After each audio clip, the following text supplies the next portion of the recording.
Summertime in Southern California, not only beach weather, but baseball weather as they have turned out in droves, as they usually do at Dodger Stadium, to watch a four-game series between a couple of postseason hopefuls.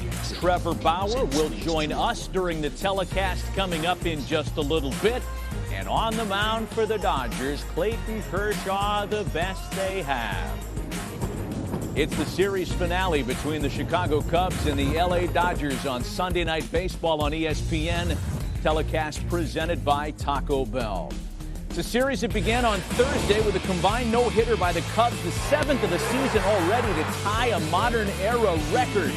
The Dodgers would exact a degree of revenge with a bounce-back victory Friday night.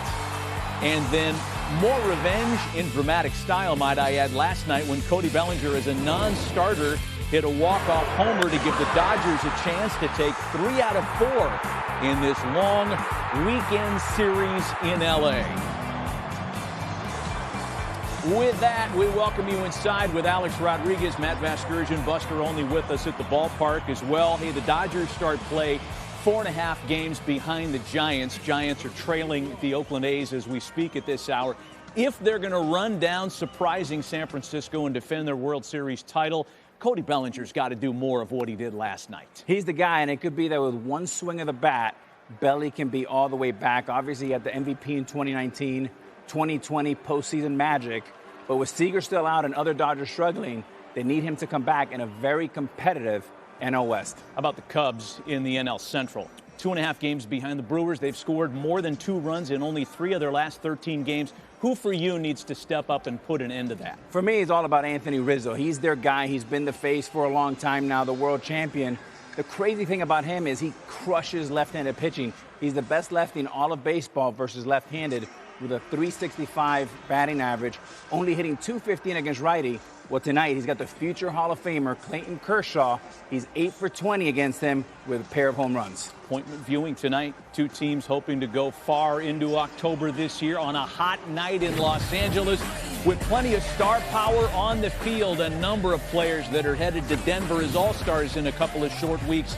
We're back with the starting lineups and the opening pitch from L.A. right after this. ESPN's telecast of Sunday Night Baseball is presented by Taco Bell. The Griffith Observatory, high atop the Hollywood Hills. Beautiful day in Southern California, and always appointment viewing when you can watch the 8-time All-Star and 3-time Cy Young Award winner Clayton Kershaw on the mound. His place in baseball history is secure. Kershaw is the only pitcher to debut since 1913 who at any point in his career was 100 games above 500 with an ERA below 2.5. One of 3 pitchers with 3 Cy Young Awards and an MVP. Clayton's coming in 2014. And how about this? With Whitey Ford, the second highest winning percentage since 1950. And for more on Clayton Kershaw, we say good evening to the third member of our broadcast crew, Buster Olney.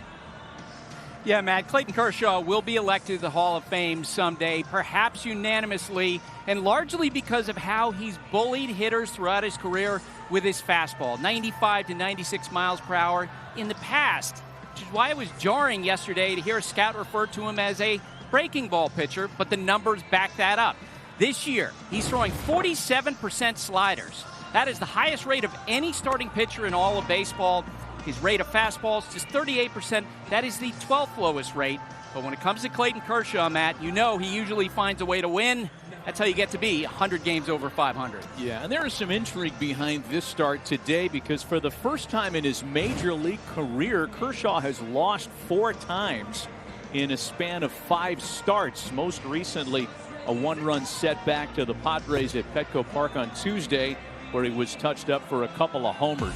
Let's take a look at David Ross's Cubs Taco Bell starting lineup for this series finale. The first 5 batters in his starting lineup tonight are all All-Star finalists at their positions. Contreras, Bryant, Rizzo, Baez, and Peterson. Peterson, of course, 7 years here in L.A. Marisnick, Wisdom, Sogard, and Adbert Alzolay will round things out for Chicago. Wilson Contreras leading off. You saw the note. He has been primarily used as a leadoff hitter for much of the last couple of months against left-handed starters, that being the case tonight in LA. And the two-time All-Star Wilson Contreras will lead off tonight. Clayton Kershaw out there for the 17th time this year. Again, the numbers on that start in San Diego on Tuesday, good enough to win on many nights. 6 innings of work, allowed only 3 hits, but 2 of them were homers, including a pinch hit homer by Ha-Sung Kim in the 5th. That was just the 4th pinch hit home run that Clayton Kershaw has ever allowed in his career. Always a lot of Cub fans when Chicago plays in LA, whether it's here or down the road in Anaheim. Way too hot for the funny beard and glasses, but you know, whatever works. Hey. Wilson Contreras set to lead things off tonight. Clayton Kershaw's first pitch of the ballgame is in for a strike on the outside corner to a right-handed batter. Don't know that we planned on getting into that discussion so early in the night, but why not, given that's where Kershaw went for his first strike. He loves that glove side to right-handed batters. Loves coming inside with his slider. And just about every right-handed hitter that's ever faced him over the last decade plus could testify that that breaking ball can wipe out a right-handed hitter and make you numb in your back foot.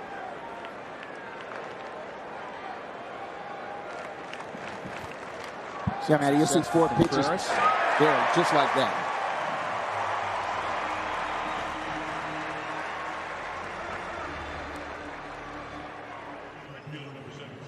And that's the slider, Matty, you're referring to. 102 strikeouts this year, 84 on that pitch. The slider, his go-to pitch. Tonight you'll see 4 pitches: the fastball, the slider, about a dozen breaking balls, and about half a dozen changeups. Should be a good mix for the left-hander Kershaw. There's Chris Bryant now. Bryant 1 for 12 in the series. The one a homer, his 15th of the year. Likely headed to Denver in 2 weeks as an all-star. 2 pitches on the outside part of the plate missing by Kershaw. It's 2-0 now.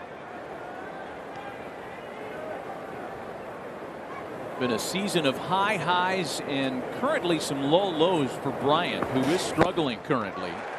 There's that slider to get Kershaw back in the count, 2-1.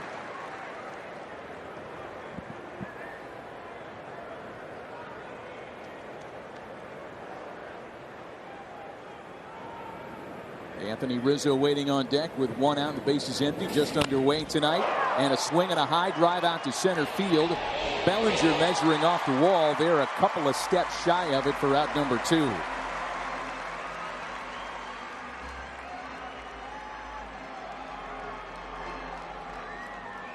So 2 gone, bases empty now for Anthony Rizzo, who happens to be a finalist for the Muhammad Ali Sports Humanitarian Award this year. It's going to be announced at the ESPYs on July 10th.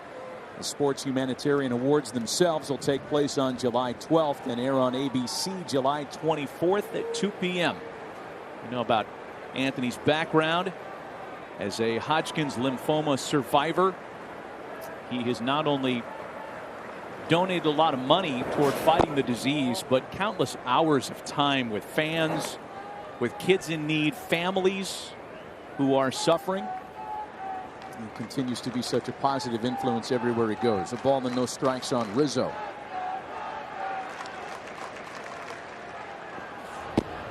Hey. 1-1.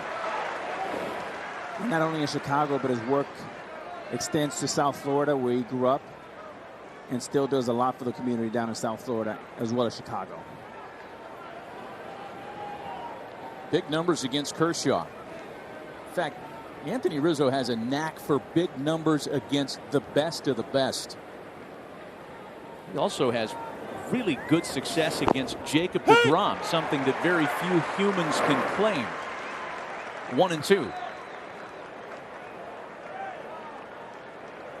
Rizzo has homered in the series, part of a 2 for 10, 3 games in LA.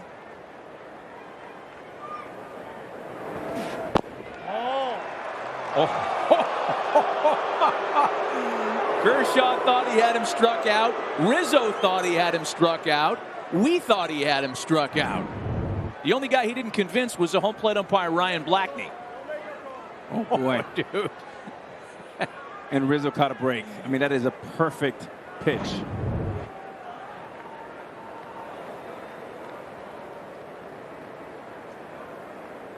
Wow. All right, so 2-2 the count to Rizzo.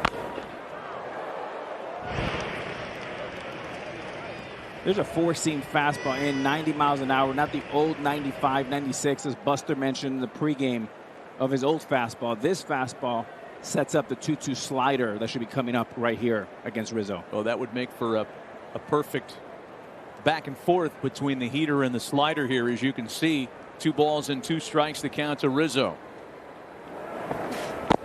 All right. Had to throw him 4 strikes to strike him out. A pair of punch-outs in a 1-2-3 start to the ball game.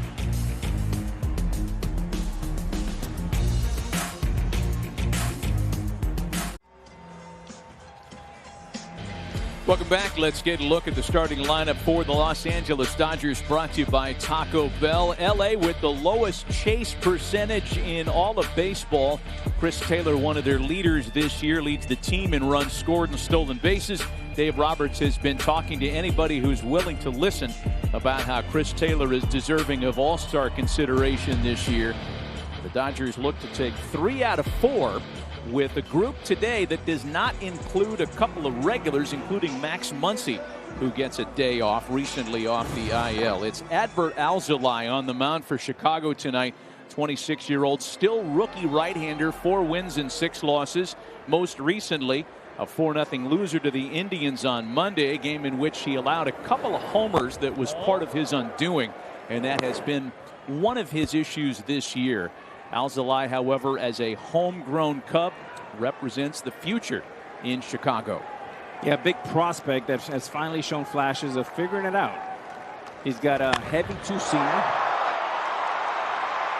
A 1-0 pitch to Mookie Betts out to center field. Marisnick was fooled a little bit by the sunshine, but ends up making the catch. Well, that ball carried really nice, but he has a 2-seamer. He's got a 4-seamer. He's got a slider, a changeup, and the fastball will range from 93 to 96. Not afraid to pitch into righties, as he showed to Betts. But this ball carried, and at this time in Southern Cal, the ball will carry very well. Expect the ball to carry well in the first 6 innings, and then to calm down as it gets a little cooler in the evening in LA. Nice look at a ball that might have hit the top of the fence. And Adbert says thank you. 1 away now for yesterday's hero, Cody Bellinger. Second homer of the year, was a walk-off winner. Just reactivated off the injured list on Wednesday. 2 for 9 since his return.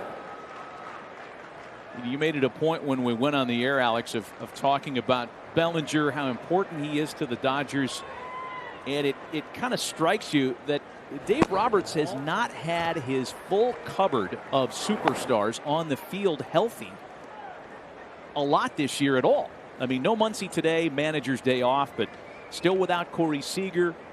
Bellinger just reactivated. They should get Seager after the All-Star break, but you know, getting a guy like Bellinger back in there is not just the offense. You saw the home run yesterday on the walk-off, but in center field, you make 2 positions weaker by Bellinger being out. You put the best right fielder in the game in Betts. You move him to center field where he's really good, but not the best. And then whoever you replace Betts with in right field is obviously weaker. So now you have 2+ defenders, and the Dodgers are looking a little bit more like themselves. 4-pitch walk issued to Bellinger. And Buster, we understand there's no real firm timeline on a return for Corey Seager. No, they hope that he would begin a minor league rehabilitation assignment here in recent days.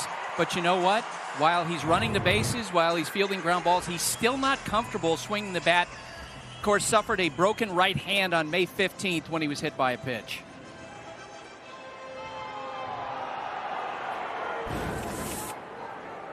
One out, one on for Justin Turner.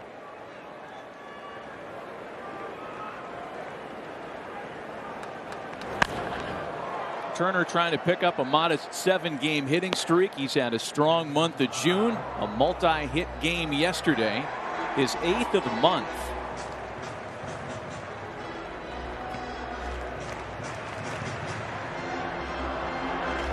This is a Dodger team that ranks second in all of baseball in on-base percentage. They've been very productive with 2 outs. Talked about the low chase percentage. Today, however, a little different look. With Beatty in there for Muncy. Zach McKinstry getting the start in left. And this is kind of how the Dodgers have had to ebb and flow through the injuries of the season. Relying on contributions from players that they might not necessarily have been looking toward on opening day. And it's 0-2 to Turner. You mentioned Beatty hitting cleanup today, and you have 3 MVPs in that Dodger lineup, obviously including Clayton Kershaw. You don't expect Matt Beatty to be hitting cleanup. Good point. Yeah, it's almost like that old managerial move. You scratch a regular and just put the next guy into his spot instead of bouncing everybody around. Turner is also a finalist for the All-Star game at his position. We talked about the 5 Cubs that have that distinction. And on the Dodgers side, in today's starting lineup, it's Betts, Turner, Taylor, and Lux, who are all All-Star finalists.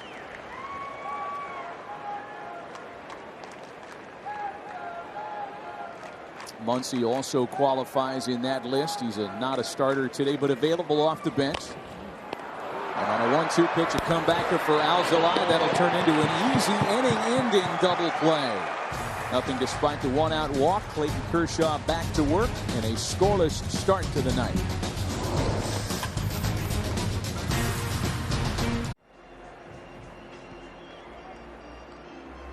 Well, the Dodgers have been very good at home this year, 25-13. Nobody more comfortable in their home ballpark than their starter tonight. Lowest ERA for any starter at any venue since 1920. Koufax, Drysdale, Kershaw. Dodgers headline the list. The Ryan Express in Anaheim had a 2.36 ERA. But there is no arguing the fact that Clayton Kershaw loves to pitch at home. Here in the second, he'll get the middle of the Cubs order. Baez, Peterson, and Marisnick for Chicago. 2 strikeouts in a 1-2-3 start to the game for Kershaw. And he goes arm side to start Baez with a strike.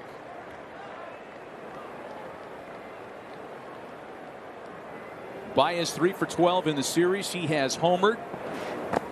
But it's been a part of a clunky month of June for Javi. One that has included a high-profile benching, high highs and low lows for Javi Baez. And that's par for the course for this young man, whose upside is obviously incredible. The big thing for him is swing and misses, right? He's got only 8 walks to 101 punch-outs.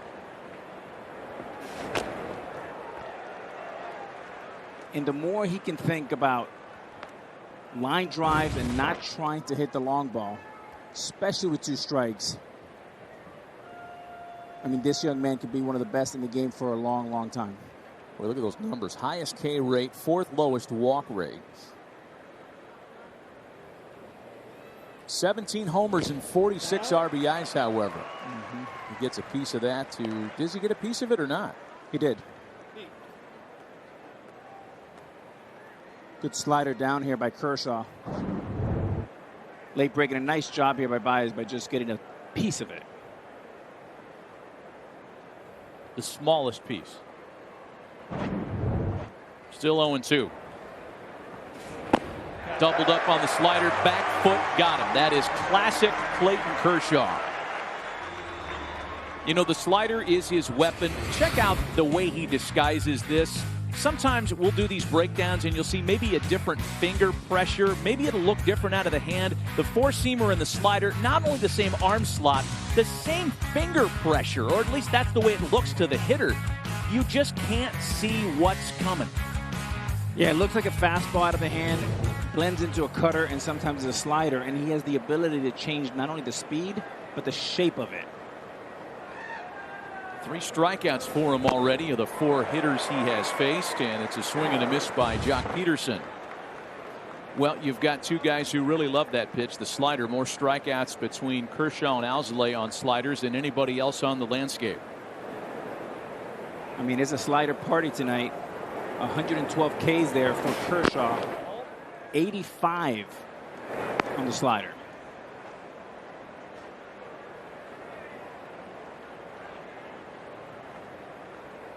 Couple of good friends and teammates for a long time here. Two balls and a strike. 7 years in Los Angeles for Jock Peterson, and that run culminating with a World Series win last year. Well, he was so big for them in the 2017 World Series loss to the Astros. 2-2. He finally got his ring.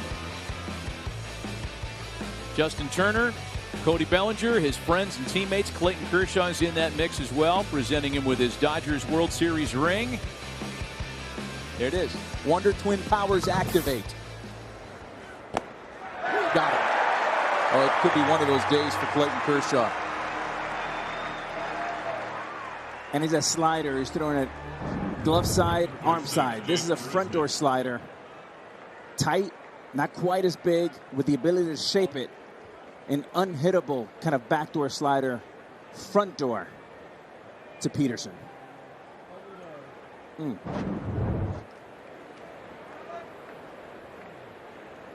strikeouts. 5 up, 5 down. Here's Marisnik now with 2 away. Alex, you were talking about arm side, glove side. We've always heard and seen how Clayton Kershaw loves to pitch inside to right-handed hitters, but this year, that rate, 65.5% on that side of the plate, highest of his career. Comebacker that turns into a ground ball out, the first of the day for Kershaw. 6 up, 6 down for the 3-time Cy Young Award winner.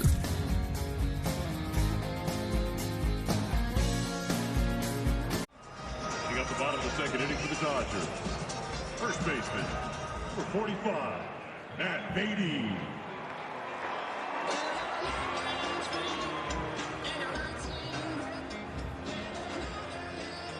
It's almost time for this week's 5th Inning Fast Talk presented by T-Mobile. Grab your phone during the mid-5th inning commercial break. Head over to ESPN's Instagram Live, where we'll be answering hard-hitting baseball questions submitted by you, the fans. Be sure to tune into this fast-paced live stream. You won't want to miss it. Matt Beatty, Chris Taylor, Gavin Lux in the Dodgers half of inning number 2. First pitch from Adbert Alzolay gets a piece of him. And the Cubs have a leadoff, or the Dodgers rather, have a leadoff hitter aboard to start the second.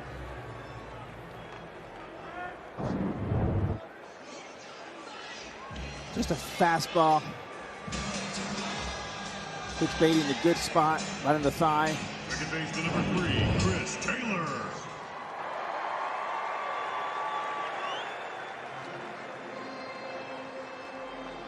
See if Beatty subscribes to that. If you're going to hit me to lead off an inning, it's going to cost you 2 bases theory. Not a real base stealing threat. He does not have an attempt this year, but he's aboard in front of Chris Taylor. Taylor had a multiple hit game yesterday. Slider starts him with a strike. Just when you were thinking, if you're Adbert Alzolay and the Cubs, that you're not going to have a grinder out there because Max Muncy isn't starting tonight, and Muncy is a grinder. That dude doesn't think about swinging the bat until there's 2 strikes. You've got to deal with Taylor, who actually has gone to a full count in a higher percentage of his plate appearances than Muncy or anybody in baseball. Yeah, and last time we had Muncy, he had 5 walks in Sunday Night Baseball. But Taylor's just been a delight this year and just been a rock for that Dodger injured lineup. Plug and play. They can use him anywhere, starting at second base tonight. Had not played a lot of second base the last couple of years prior to 2021.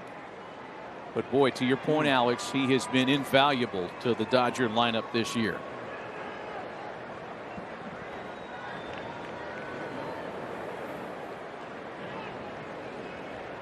Ball and 2 strikes to him with Beatty aboard at first.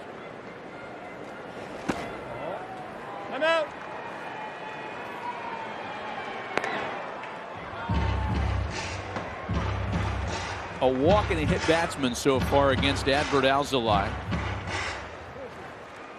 Talking to David Ross before the game tonight about his 26-year-old rookie right-hander, saying that he has taken positive steps really with every start this year. His last assignment, and we talked about it, the loss he took to the Indians on Monday, kind of indicative of when things go bad, how it unravels. The 2 homers. He'll have an at-bat where with a man on, he'll give up a homer. A here and there lapse, not uncommon for a young starter. But he doesn't walk a lot of people, doesn't give up a lot of hits. It's that homer at the wrong time that has been his problem this year. And just as I get through talking about how he doesn't walk people, he's walked 2 tonight. And guess what? That was another full count to Chris Taylor. Indeed. And a good take on the 3-2 slider. Number 9, Lux. Good pitch, better take.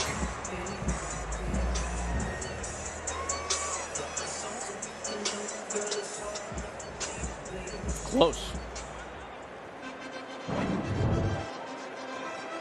So a hit by pitch and a walk have given the Dodgers a little micro rally opportunity here, first and second with nobody out for Gavin Lux.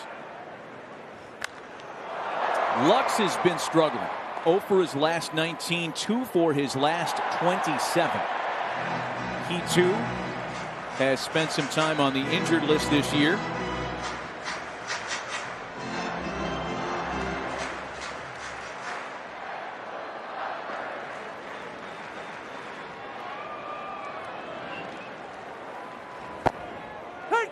They're behind 0-2.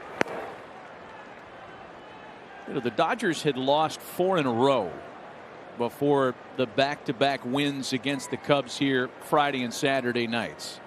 And included in that little skid was a 3-game sweep suffered at the hands of the San Diego Padres, who get really up for their head-to-head nights against the Dodgers.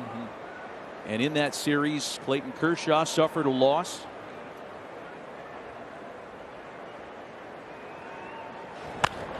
I mention that because San Diego has defeated Kershaw twice this year, and that equals the number of wins the Padres have had against Kershaw over the previous 8 combined seasons. Wow. And if ever there was a sign that the guard is potentially changing in the division, it's that. Now, the Dodgers are still the Vanguard brand. They are still the defending World Series champs, and the road has to go through LA. Well, I don't know how that didn't hit Lux. Matt, just being here this weekend and talking with Dodger folks, you can definitely tell, first off, that there is a lot of confidence that they'll be able to figure this out once they get everybody back healthy, Betts and Seager at the top of their lineup. But there's also an absolute recognition that this National League West is going to be an absolute dogfight with the Giants and the Padres. When the Giants, the first team to 50 wins this season, first time they've done that in decades, and the San Diego Padres beating the Dodgers 7 times in a row. Look, they've been the little brother for many, many years, but they're saying, wait a minute, you know what? We don't want to be little brother anymore. We can play at the level. And by the way, Tatis and what they're doing down there with 3 home runs the other night, he could be the first player to lead Major League Baseball in home runs and stolen bases. They're fun to watch. Padres just now closed out their victory over Arizona. Giants were losers a little while earlier to the Oakland A's. And yeah, I would agree with all that. That the NL West is going to be a logjam all summer long leading into the end of September. And you can say the same thing, I think, Alex and Buster, about the NL Central, where the Brewers have the top spot. Chicago starting play 2.5 back, and those St. Louis has fallen on hard times. I don't think any of us expect the Cardinals to stand pat at the trading deadline. Full count now.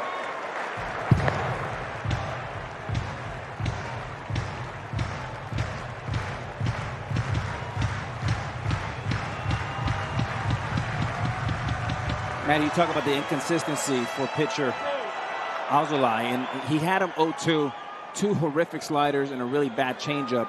Now you get Dodger hitter back into the driver's seat at 3-2. The same thing he did with Taylor. Taylor laid off a 3-2 slider. Let's see what Lux does here. More of a mental mistake by the young righty from Venezuela than a physical mistake.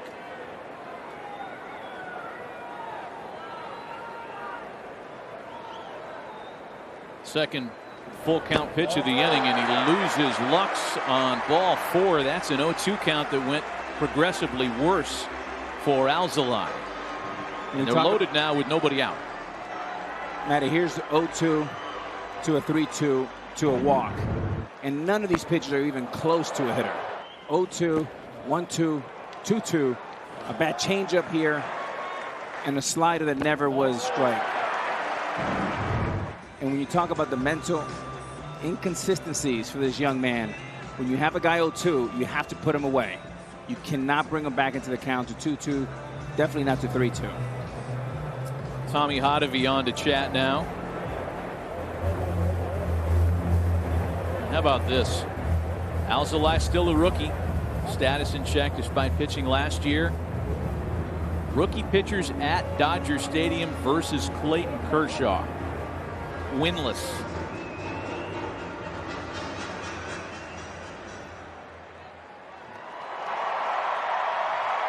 Bases loaded with nobody out, and a huge opportunity for Zach McKinstry early in the ballgame. Couple of trends continuing here. Not only do the Dodgers lead all of baseball in walks, another one has a chance to continue in that they've had more plate appearance with the bases loaded than any other team in baseball. And they've had a lot of success with the sacks full.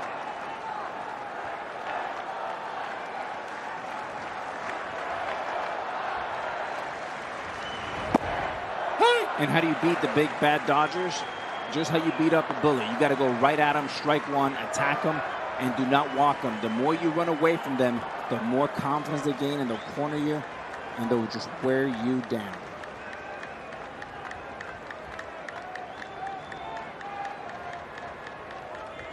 Oh, 0-1 the count to Zach McKinstry.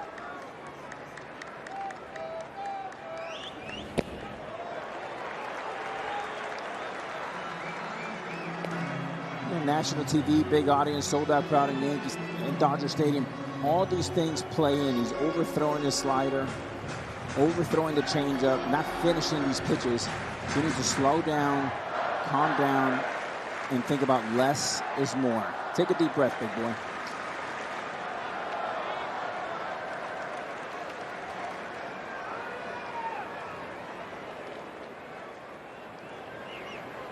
One.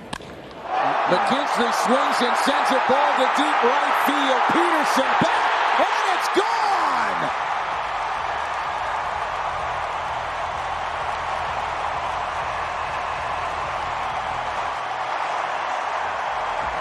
Rookie versus rookie, and the hitter wins.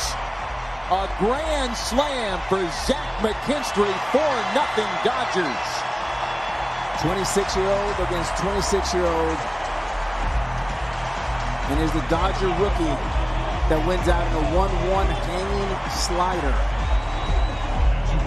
A cement mixer that lays on a tee for him right here. And you see the slurve is like a batting practice fastball. Perfect swing.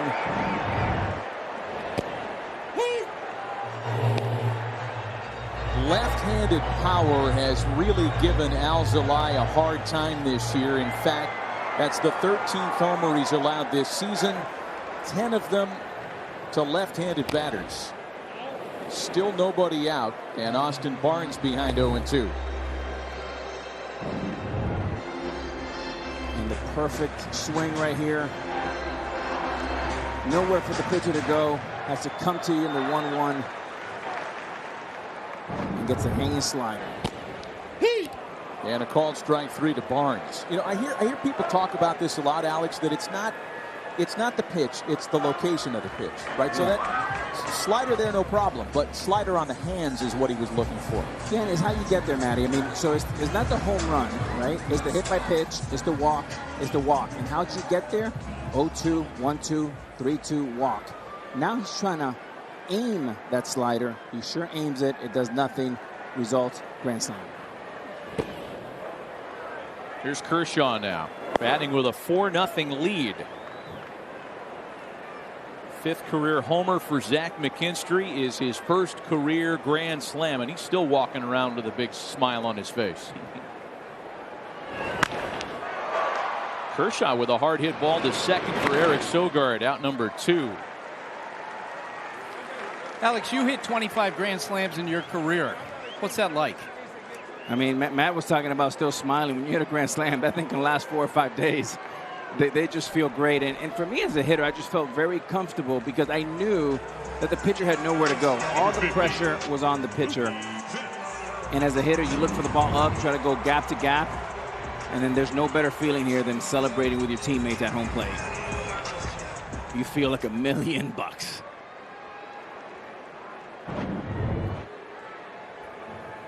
2 gone now for the top of the order, Mookie Betts. So if you're looking at this from a Cubs perspective, Chicago is going to have to score at least 5 runs. And that's assuming that they can hold the Dodgers down the rest of the night. The Cubs have scored 5 or more runs only once in the last 2 weeks.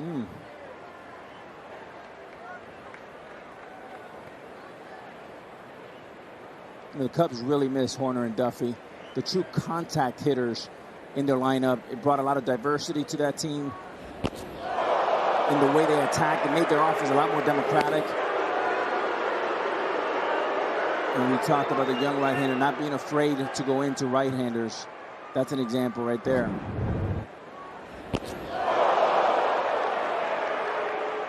Up tight and firm.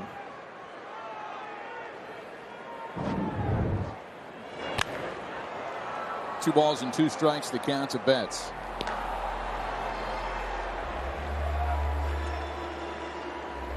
You know, Chicago's bullpen has been very good this year, and we've talked about that a lot on Sunday Night Baseball.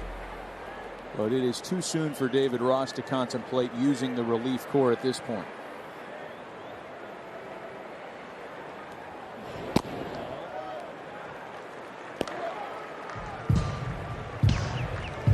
Another 3-2 count. This offense will just wear you down. 3rd full count of the inning. One that's seen a hit batsman, 2 walks, and a grand slam. Here's the 3-2 to Betts. And Mookie tried to check his swing on what was ball 4 and fouls it away.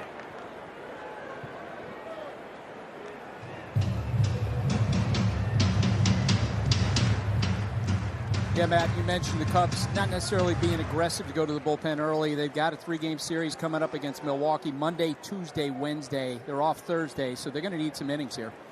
Yeah, both of these teams have head-to-head opportunities against the clubs they're trying to catch in the standings. Cubs, Brewers, Giants, Dodgers, all happening this week.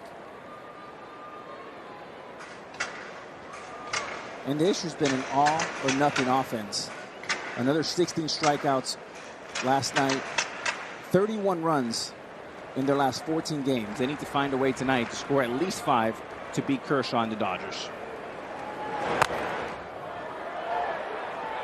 Still a full count to Mookie Betts, who's hit 9 homers this year. I think that dude made the catch. He's like, I knew I should have, right? I knew I shouldn't have listened to you when you said don't bring your glove. And I didn't. Betts with a sharply hit ground ball to a perfectly positioned Javi Baez throws in the dirt, and Rizzo can't make the play.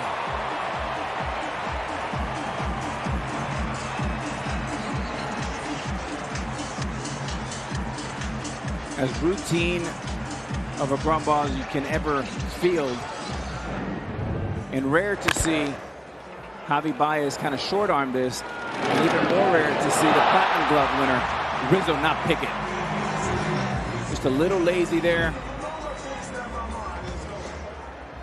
Can't take anything for granted in this game. Boy, that is the 14th error of the year charged to Javi Baez. Only Fernando Tatis with more in all the game. regardless of position. You know, the error gets hung on the throw there. I get it, throws in the dirt, but I am positive that Anthony Rizzo would tell you that that's a play he makes 99 out of 100 times.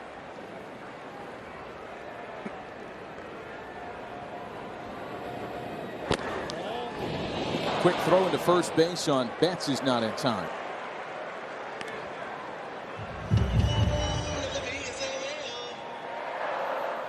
And as you can see, that's something that Contreras likes to do. He is active. Think of Yadi Molina in his prime. Mm-hmm. Even going back a little bit further, Matty, about Tony Pena. Another guy you should love to throw. From the knees? Absolutely. Let's go back further still. Manny Sanguin. Okay, don't go back any further. You're starting to go back too far. Yeah. No, that's a good one, though. How about Benito Santiago? Okay.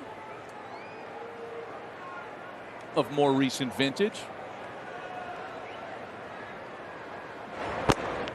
2 balls and no strikes. The count to Bellinger. So, Matty, as a shortstop, they talk about, you have to have great hands, but you actually have to have great feet. Look at the flat foot. You see how he's flat-footed right there? That's the mistake, and that's why he threw that ball away. He should be catching that ball, moving preferably towards the bag with some momentum, and your footwork will create momentum to throw a very accurate throw to Rizzo across the diamond.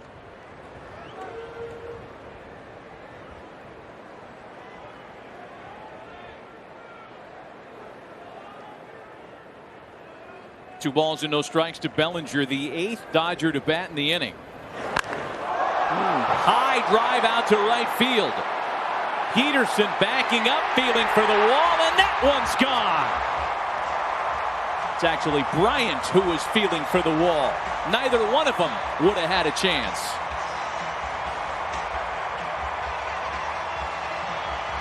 Homers in back-to-back days for Cody Bellinger. You said it when we went on the air. One swing of the bat yesterday and he might be back. He furthered that thought moments ago. The grand slam on the slider, this time on the fastball. 2-0, middle. And Billy said that home run yesterday means that he's back, and it looks like he is indeed back. And boy, for Dodger fans, it is great to see the former MVP back in the lineup with that swag and that swing.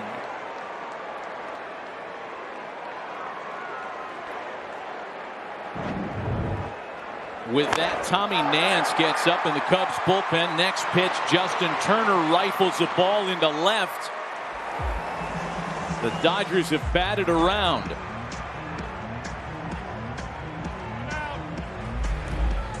And there is the aforementioned right-hander Tommy Nance.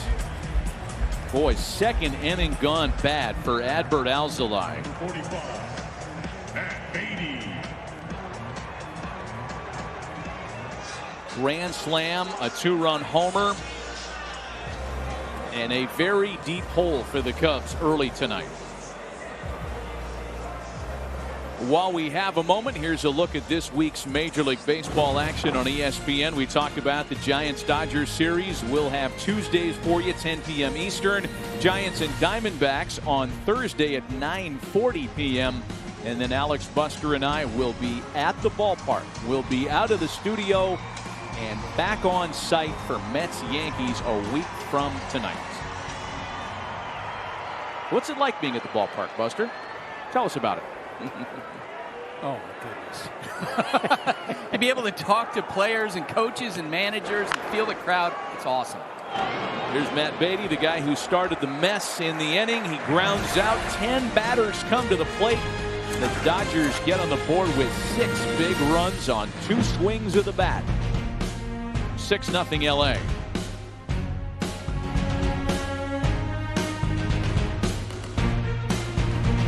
Game in Maple Woods Community College, you hit a grand slam and pulled off an unassisted triple play. What was that like? That was awesome. I still catch up with some of my guys, that I play in college, and we talk about it. It's pretty amazing. One of your secret talents is you can really shoot a basketball. Where did that come from? Where you got that?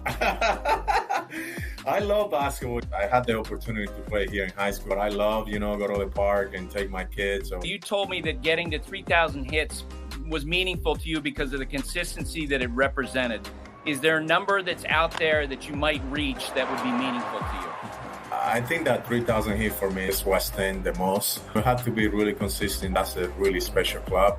650 doubles and 650 homer. That's pretty amazing. Back in 2007, you scored a perfect 100 on your U.S. citizenship test. Describe your preparation. I was so nervous when I put my mind into, like, I just go all in. It was a lot of hard work. You've written on social media about your love for your daughter, Bella. What have you drawn from her, Albert? It's just amazing. That's why I started everything with me, with the special need and what I do through the foundation. Going to the prom, the patient, she had taught me so much. What have you learned about Clayton Kershaw that you didn't know before you became his teammate? I think his preparation is so consistent and crazy. And that's why you see all the Cy Young and the success that he had in this game. Buster going deep dive, as per usual, on Albert. Looking up the score of the citizenship test. That's next level, Buster. The most fun was the basketball question for me. Eduardo Perez, our colleague, was a teammate of Albert's, and he said that they had a rainout one day, and they went across the street to like one of those places where you can play all kind of carnival games, and Albert was just crushing everybody. They were looking at him. You know, back in the day, they might have compared him to Steph Curry, the way Eduardo described him. Hey, Buster, you know, Matty, I just did Buster's podcast this week. We had a good time. You know, after seeing the way you interviewed Albert, I'm just happy you didn't ask me about my SAT score or something crazy. We know about the back of the baseball card for Albert. First ballot Hall of Famer, if not a pretty good chance to be a unanimous vote. But here in L.A., up the street from his old address in L.A., he has been used a lot more sparingly, almost exclusively against left-handed pitching. And Albert has really responded with some very productive at-bats. And he's talked about how much fun he's been having with the Dodgers. And you can understand why. You know, all these guys who have world championship rings, a lot of success, a lot of professionalism. 2 balls and 2 strikes to Eric Sogard. Patrick Wisdom aboard on a leadoff base hit. First base runner against Kershaw, but that's his 5th strikeout of the night already. And the slider, his go-to pitch. And he can throw that slider 2 or 3 different shapes, speeds, and locations. And he's been perfect with it so far tonight. You know, going back to Albert Pujols, I remember having conversation with him about a decade ago, and a lot of times when we went to play the National League, there's a balk. Like Brian Honora Wisdom given second base.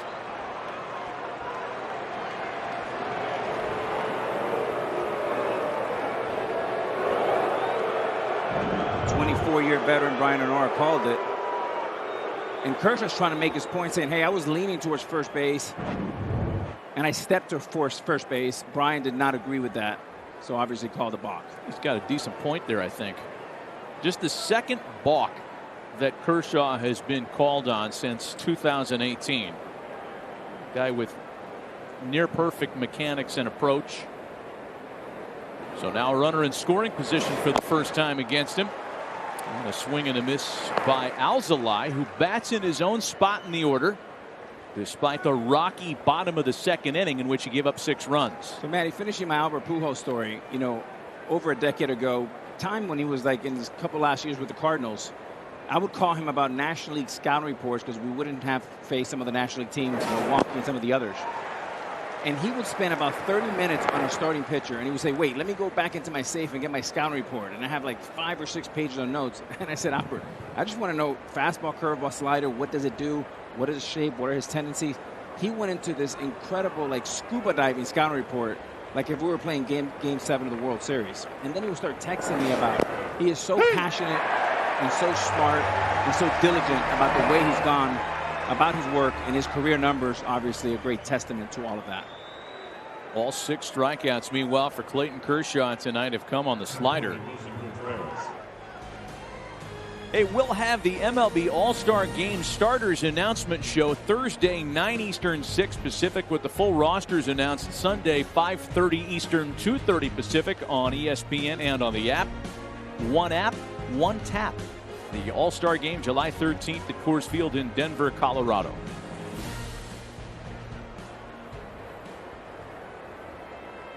Wilson Contreras now with the man on and 2 away. And I think there'll be plenty of Cubs and Dodgers representation in Denver in less than 2 weeks. In fact, here are the leading vote getters in the National League. These are the leading vote getters by position. Max Muncy representing LA. Chris Bryant representing the Cubs. Kind of ironic that Bryant at third is the leading vote getter. He's played more right field than he has third base this year.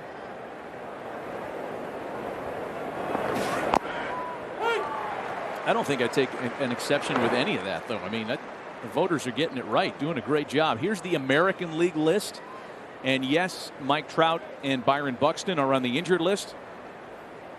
But they lead in the outfield along with Aaron Judge, Shohei Ohtani at DH. And the only intrigue around Shohei, because he's already announced he'll participate in the Home Run Derby, one of 3 players to throw his hat in the ring, is will he pitch and hit in the All-Star Game itself? Boy, he's special. He had another one today. And, the thing that stands out from that list is both veteran catchers, Perez and also Posey, having big-time, not career years, but years that they should be very proud of. Both of them with sabbaticals last year for different reasons. One, obviously for COVID-19 and Posey choosing not to play. And Perez missed the year before, not last year. But still, the sabbatical for veteran catchers is something that may be a thing of the future, because the rest is paying off for both those veteran catchers.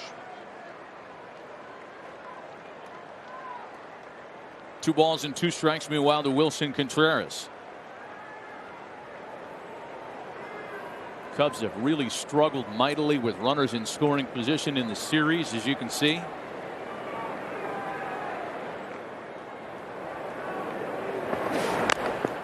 Slider, and he fouls it away. You mentioned, Alex, that Ohtani homered again today. Also today, Ronald Acuna Jr. Boy, do we have some great young players or what? All over baseball. 21 for Acuna. I mean, we have about 3 or 4 players this year, Matt, that are on pace to hit 50 home runs or more. Yeah.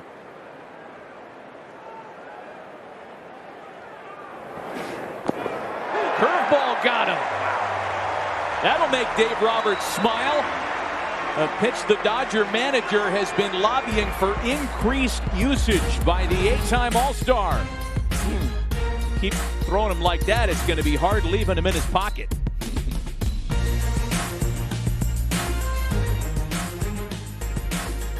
Back to Sunday Night Baseball on ESPN, telecast presented by Taco Bell. Back with Alex Rodriguez and Buster Olney. Matt Vasgersian. Dodger Stadium in all of its resplendent glory. Still one of the crown jewels in sport. Chris Taylor leads things off in the LA half of the third. The Dodgers hit around in the second, sending 10 batters to the plate against Albert Alzolay and getting to him to the tune of 6 runs.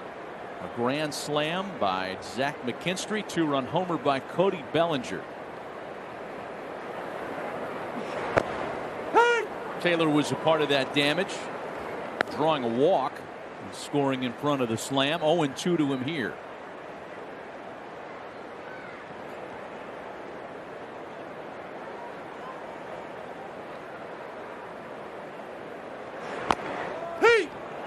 And Alzolay gets a call on a pitch that missed the plate. Yeah, Matty, show you the contrast here of the young green Alzolay versus the seasoned veteran Kershaw. These are some horrific misses. I mean, never strikes, just wild and erratic. And Kershaw, just look at the glove here. One after the other. Picture perfect and a clinic for Kershaw, who has been delightful so far today. Gavin Lux has a base hit into right.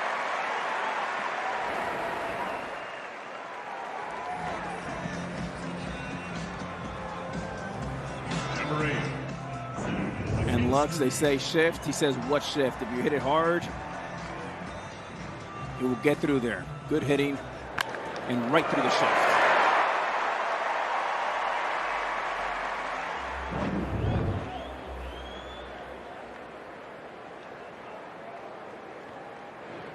Lux aboard with one gun now for Zach McKinstry.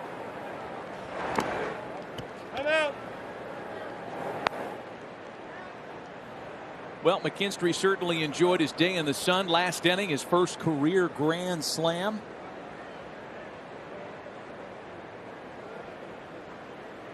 It's a guy who kind of came up in the Dodgers system with the Chris Bryant template, the 2021 template. That is to say, between two levels of the Dodgers developmental system, AA Tulsa, AAA Oklahoma City.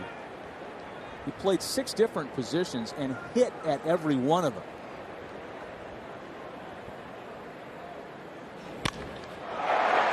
He likes this matchup for sure.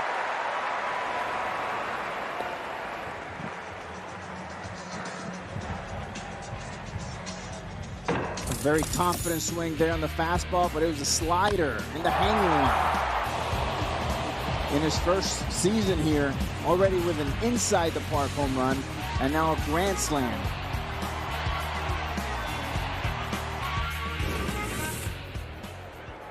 Breaking ball in the grand slam, and then a rocket base hit on a 95-mile-an-hour fastball, so he's covered both pitches, the slider and the fastball, in his first 2 ABs. Here's Austin Barnes now with 2 runners aboard and 1 gone. Barnes back out there today to receive Clayton Kershaw, something he has done almost exclusively the last number of years, including tonight. He has caught 15 of Kershaw's 17 assignments this year, so it struck everybody as a little odd when Will Smith was in there for Kershaw Tuesday night in San Diego. We asked Dave Roberts about that before the game, and it's Roberts' contention that Smith actually did a pretty good job navigating Kershaw out of what could have been even more trouble. I mentioned Kershaw took the loss, allowed 2 homers, but Doc Roberts was quick to assign praise to Will Smith in the way he received Kershaw Tuesday night.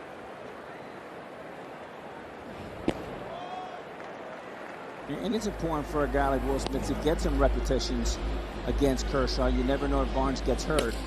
Roberts may have to call on him, especially in October. So the more reps, the better. Not to mention, I think managers are so reluctant, and not all of them will be forthcoming about it, but they're so reluctant to allowing anybody on their staff the luxury of the, quote, personal catcher.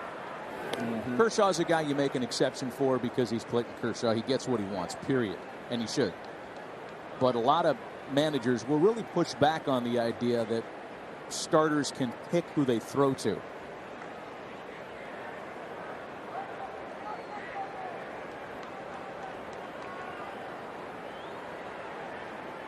Two and two to Barnes. In fact, I think about Garrett Cole of the Yankees. Was Kyle Higashioka back there for him today? Because Cole was roughed up. He was. He was. Yeah. Okay. Gary Sanders came in about 8th inning. It was a rough first inning for Garrett Cole today. Gave up 4, first pitch of the game. Hernandez, Kiki, big fly over the wall. Green monster. Full count to Barnes. And the 3-2 home. Slider fouled away. You know, the whole thing started, it didn't start here, but it's when I think everybody became aware of the personal catcher situation with those great Brave staffs and Greg Maddox's reluctance or his preference to throw to Eddie Perez instead of Javi Lopez. We'll call it a preference. Even though Lopez was the guy that was going to hit more for sure, Maddox felt more comfortable with Eddie Perez, and that's what he got. Out to center field, well hit, but Marisnick runs down a hot shot. Boy, that ball was smoked. Lux advances to third on the second out. Great jump there. And a very nice play.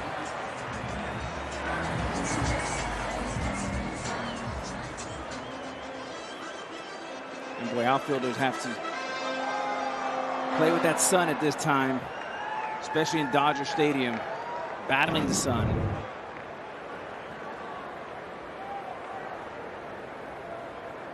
Shadows starting to creep in and will play an increasing role over the next hour plus. Here's Clayton Kershaw now.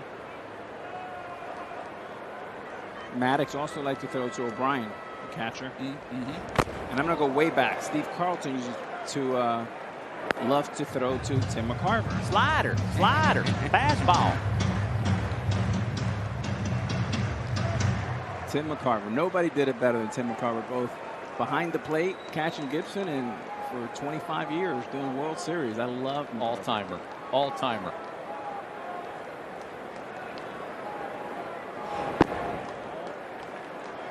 Two Dodgers coming into this game hitting 265 or better. One, Justin Turner. The second, Clayton Kershaw. He's got 7 hits this year.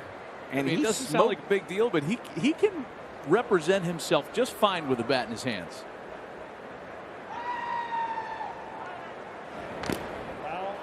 Kershaw was a center in high school. Football, freshman year. His quarterback and battery mate, Stafford, now with the Rams. That's right. And as Kershaw tells you, the nose guard got around him, late hit Stafford.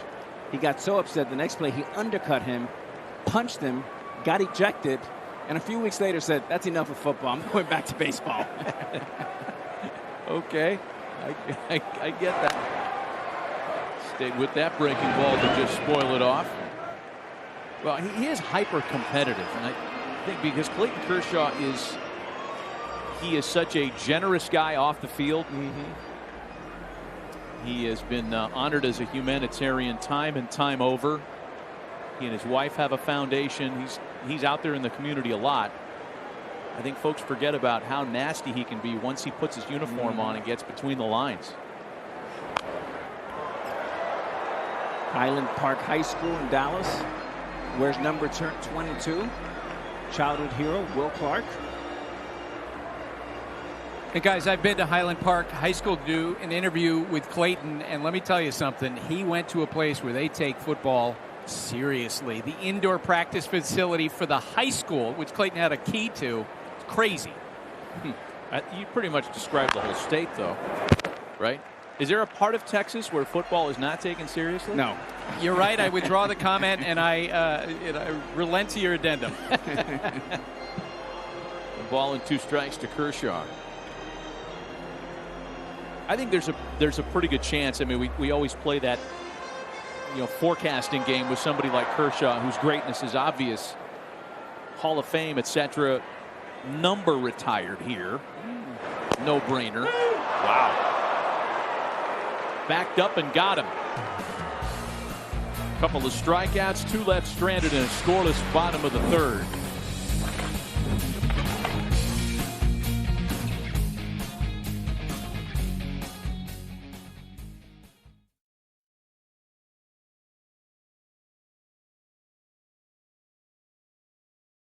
We're used to seeing now Major League Baseball's new edict where umpires check pitchers' gloves, caps, players' equipment as they exit the field. Starting pitchers check twice. Clayton Kershaw very compliant in regards to that. We have seen our first ejection under the new marching orders. Hector Santiago of the Mariners ejected. His glove was confiscated after a substance was found on the heel of his glove. Scott Service, Mariners manager, defending his players, said after the game that whatever the umpires thought was a foreign substance was nothing but rosin and sweat that had kind of formulated on that part of his glove.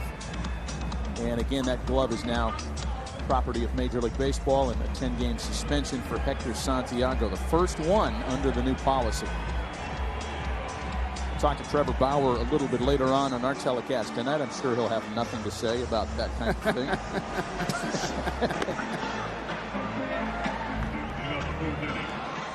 I mean, that's must-watch television. I'm really excited. I have no idea what he's going to say, but I know this. It will be very interesting. Social media mavens are standing by. So are the court stenographers. Top of the 4th inning in a 6-0 Dodger lead. Chris Bryant, Anthony Rizzo, Javi Baez.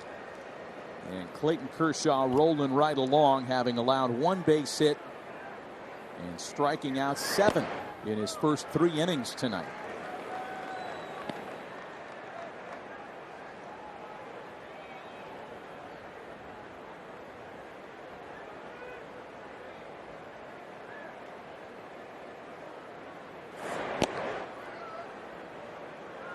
One ball and 1 strike to Bryant. Yeah, Dodger Stadium, this is a time where the shadows are still kind of creeping in there a little bit. The next few innings will be very tough to see the ball, especially breaking balls. Anything with spin will be tougher to see. You've seen a couple awkward swings already by Bryant in this at-bat.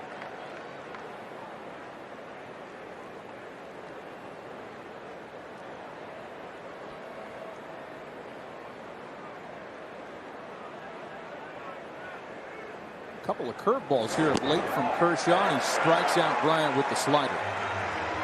8 strikeouts for Kershaw. Bun, mayo, chicken pickle, bun. Bun, pickled mayo? Blasphemy!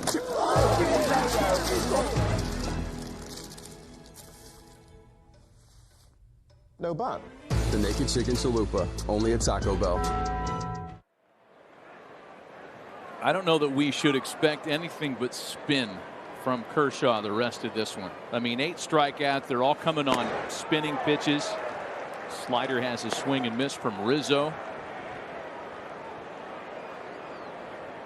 I think the conditions have anything to do with that repertoire. I mean, the shadows are coming. It's going to get harder to hit in the next hour, as you point out. Absolutely. And as a hitter, you want to get all your damage done early, as the Dodgers have done. But you know, come inning 6, 7, 8, 9, it's going to be tough to see, especially with spin, as shadows start creeping into the left center field and then into center field.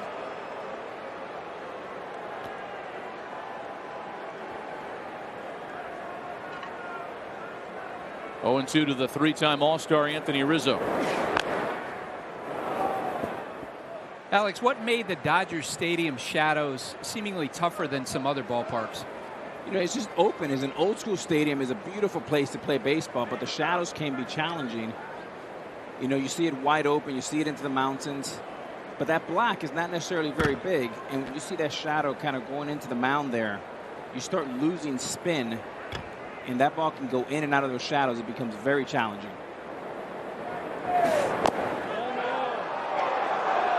What about the brightness of what people wear? wear? Sorry, Matt. What about the brightness of what fans are wearing at the ballpark here? Does that factor in at all? It factors in even more defensively because the ball can come out of those white shirts and those yellow seats. Everything's bright. If you look at the wall, even the light blue wall out in the outfield can be challenging. I mean, the biggest challenge of all, and I've heard a lot of players talk about this, Kershaw wearing the home whites in the daytime. Just try picking up the baseball coming out of his uniform. Indeed.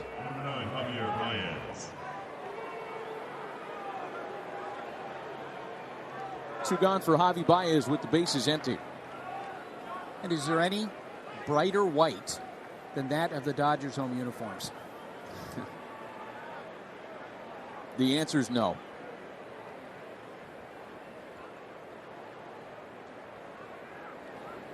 I don't know if there's actually a Pantone color for that white. Well, Javi Baez has got him. Off the end of the bat, still strong enough to take Kershaw opposite field. Baez 18th of the year, and the Cubs are on the board in the 4th.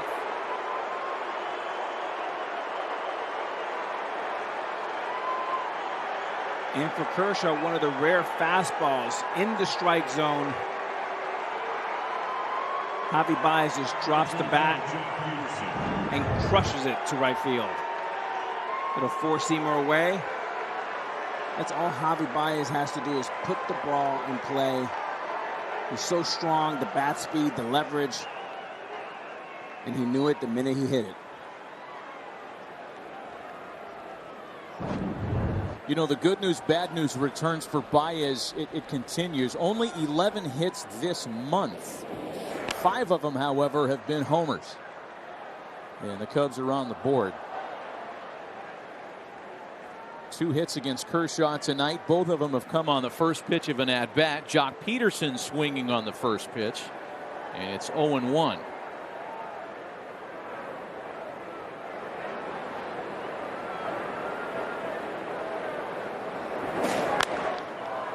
Peterson rips a ball into right. That's fair.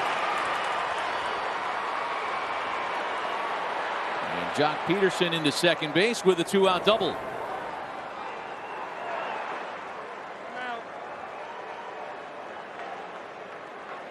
And for Baez, who hits a home run, a little celebration here, stops before home plate and then walks it in. That celebration I haven't seen before. And then a little trash talk with the fans.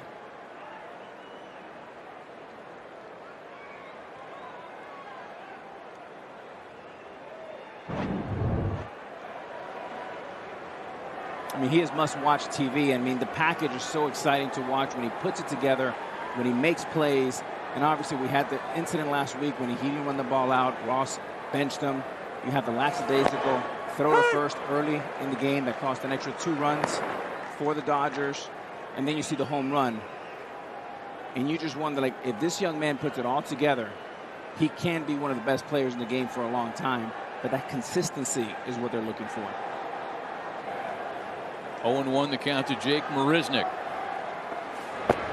Hey!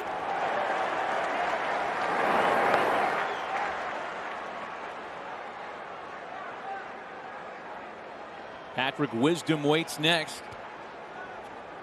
The Cubs do get one of them back on the Baez homer. Runner in scoring position here for Marisnick.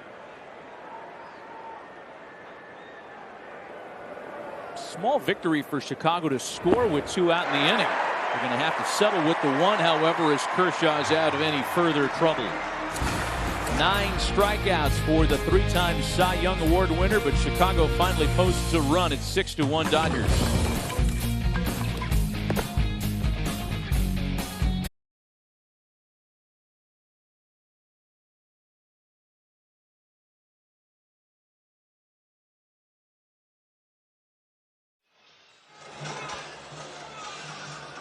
Compete for daily cash prizes with as few as 10 picks with MLB Rally, presented by BetMGM. Download MLB Rally app now. Restrictions apply. See official rules at MLB.com/rally. Packed house at Dodger Stadium on a sunny Sunday afternoon. 6-1 for the home side as we go to the bottom half of inning number 4. Reigning National League Cy Young Award winner Trevor Bauer pitches tomorrow in the first of a quick one with the San Francisco Giants. Joins us tonight. Trevor, thanks for the time. So Twitter is standing by, man. Here it is. Let it eat. You have made your opinions very clear on the banned substances memo by MLB. Let's go back a little bit, though. Why do you think this was necessary in the eyes of the league? Why has it come to this? I think you have a couple people on the competition committee at MLB that decided that they could get some offense back in the game if they got rid of some of the foreign substance usage. They assumed spin rates would drop and offense would go back up. There's obviously the 3 true outcomes kind of dominating baseball right now: walks, home runs, or strikeouts. So I think that's kind of where they started, and then pitchers were just being like so blatantly obvious about it. I mean, you get guys sitting there on the mound like grabbing their glove and like looking at their fingers and stuff like that. So not really a good look. But not something that I don't think it's something that should have been done mid-season like it was. So Trevor, I mean, one thing is not a new rule. Major League Baseball is enforcing an old rule. What adjustments would you make if you were in charge? What kind of adjustments would you make to make it better? So I think that, one, it would have been done either before this year. Well, I mean, if I was in charge, it would have been done a long time ago, 2017 or 18 or whenever it was, when it really started taking off. And I guess the history behind it is like we didn't really know how impactful spin rate was until we could measure it. And that came along with TrackMan and now Hawkeye. But it came along in the mid-20-teens. So it's kind of a new phenomenon where players are using it for performance enhancement as opposed to just get a grip on the ball. And so I would have done something about it a long time ago, but I think where it stands right now, I'd like it. I would have liked it to be done in the off season, and then you need to have some sort of approved like grip on the ball. Whether you're going to say it's just rosin on the back of the mound, or you're going to give pitchers an approved substance, or whatever the case is. But you need to have some objectivity to it too, where an umpire isn't just we saw earlier today an umpire checks and thinks the glove is sticky, but we don't know what sticky is or isn't. No one's really defined that. You know, some guys sweat and use rosin and nothing happens. Some guys sweat and use rosin and it gets sticky. Like, everyone's so different. So you need to have some objectivity to it. And instead of the umpires checking, like, let's just handle it like TSA, where you walk in the dugout, there's a third party there, they swab your hand, they swab your glove, run it through a machine, and if you have over a certain amount of a certain substance on your hand or on your glove, you know, it flags it, and then you can make the decision and the discipline around that. That way you're not doing it on the field, and whatever the case is. And that way there's some sort of objectivity to it, because right now it's super subjective. Trevor, it really seems like, in hearing the voices of pitchers, position players, since this all went down, that there might have been a middle ground that everybody could have come to. But as you know, the relationship now between the players and the owners, not necessarily collaborative, productive. Why do you think that is? That's a good question. I think there's just a lot of kind of media war stuff going on. You know, everyone kind of talks and negotiates through the media, whether they will say it or not. It's, you know, MLB will leak stuff to the media about proposals to gauge fan interest, to gauge player reaction, to gauge stuff like that. And then, you know, the union isn't. The union does the same thing at times too. That, you know, it's not completely one-sided, and so you end up with just distrust on both sides, which isn't good for our game, I don't think. You know, people don't sit down and talk the same way they used to. I think that's a societal thing too. You know, attention spans are a lot shorter now with Twitter and TikTok, and that's kind of the direction everything's going. So people don't sit down and talk and consider the nuance of different situations nearly as much as they used to. And so I think it breeds distrust and contempt in a lot of cases. So peer into the future for us here, Trevor. Down the road, whether it's months or years, are we going to look back on this like we look back at limiting mound visits? It's kind of a whatever now, or is this really going to change the game? No, you'll look back on it. It'll be like a little footnote. Like, it won't even really be a thing. I mean, it's already, like, the way it's being enforced right now is pretty ridiculous. Like, it'd be very easy to get around the rule if people wanted to. Unfortunately, and so then you still have the same gray area and big ambiguity that you had before, where players don't know, you know, what is and isn't okay, because some guys are doing it and getting away with it and blah blah blah.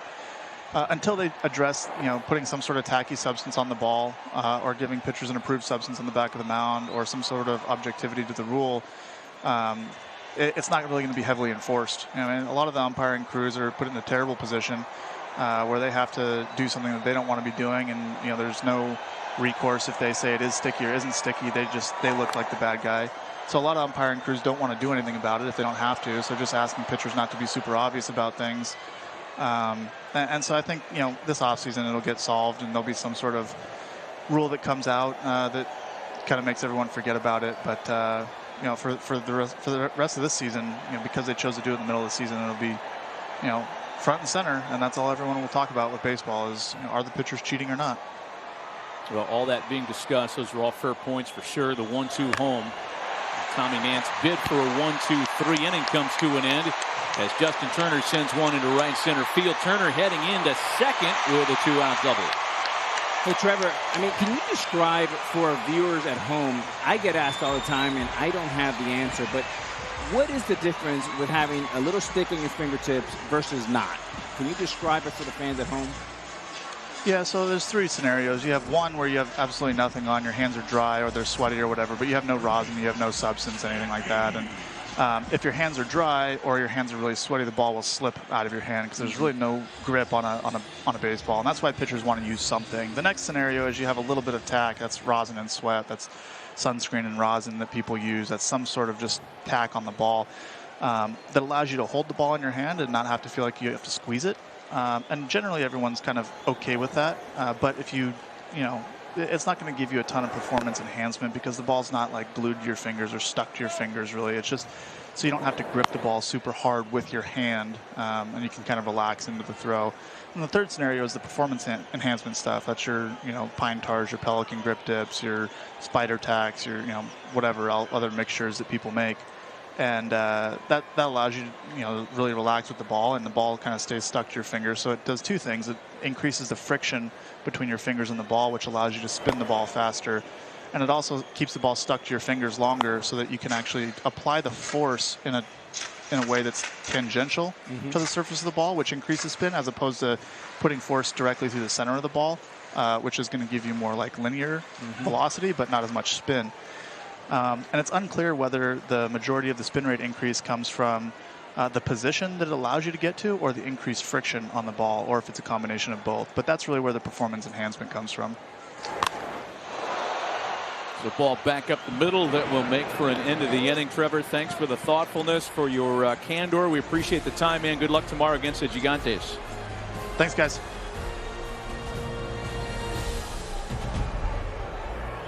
As the Dodgers grounds crew is driven by the helpful soul. MLB The Show 21 is available now on Xbox One, Xbox Series X, and Xbox Game. Rated E for everyone. Some of the stadium renovations that have taken place not only this past offseason, but the past number of years at Dodger Stadium. And they have made a place that's one of the oldest in the land still appear brand new and relevant. They do such a great job here. A new center field gate. You're getting a little view of it there. New seating areas, Buster. They have never stopped working on making a perfect ballpark better every year. Exactly. I love the concourse that goes all around, connects the left field corner, the right field corner, all of those outfield seats. Jenna Marie Smith, the Executive Vice President, Planning and Development, who, of course, was a part of the Camden Yards project that really changed fan experience in ballparks around baseball. She was heavily involved in this, and I'll say it again. She needs to be honored at the Hall of Fame sometime, because nobody I think has impacted fan experience more than Jana Marie Smith and Larry Lucchino, who was her boss working for the Baltimore Orioles. Very fair. We would agree. Yeah, these two stadiums, Matt, Dodger Stadium and Wrigley Field, probably were 29th and 30th from a player's experience, from a dugout, weight room, batting cage. I've never seen improvements where they're probably now 1 and 2. So credit to both front offices and ownership for the investment, but also the creativity Buster's talking about. Unbelievable transformations in Dodger Stadium and Wrigley Field. Well, to be able to kind of bore deeper into the earth, as the Dodgers have done within the last decade, to expand the clubhouses is something that was previously thought to be unimaginable. Big curveball strikes out Patrick Wisdom. 10 for Clayton Kershaw.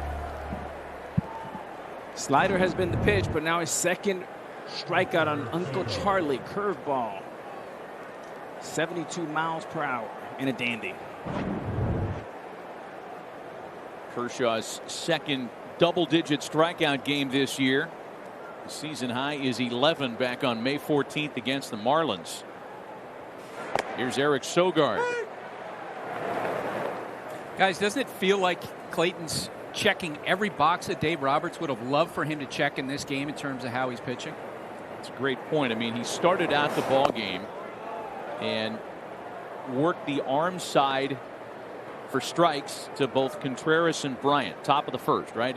We talked about how he likes to work inside to those right-handed batters. Started them both away for strikes. He's incorporated the curveball more second and third time through. Second time through, that is. That's a great point, Buster. This is on Dave Roberts' wish list every 5 days. 2 gone.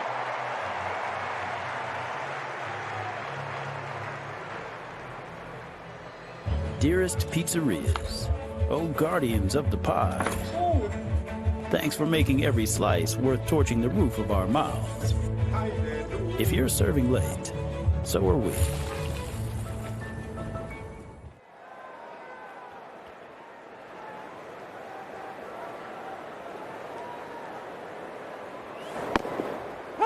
Two gone with the bases empty. A rare plate appearance for a middle reliever, as Tommy Nance digs in to bat in his own spot in the order.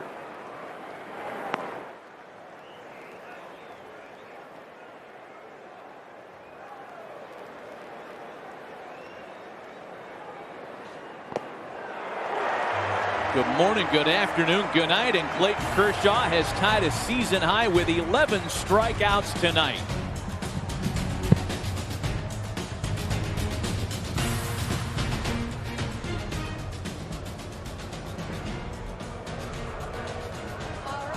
We'll head over to ESPN's Instagram Live now.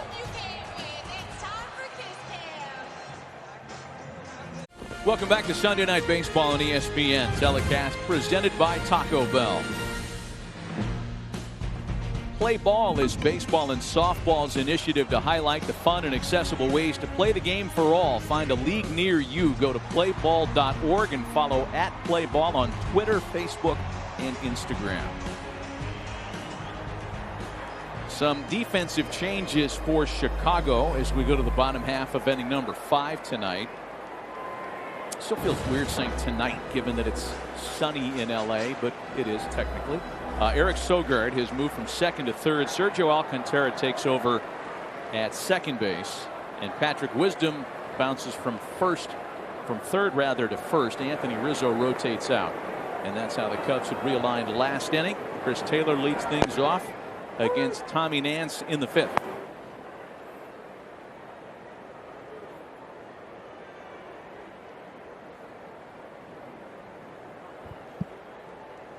Six to 1 Los Angeles. All 6 for the Dodgers coming in a very long bottom of the second, one that featured a grand slam by Zach McKinstry and a 2-run home run from Cody Bellinger.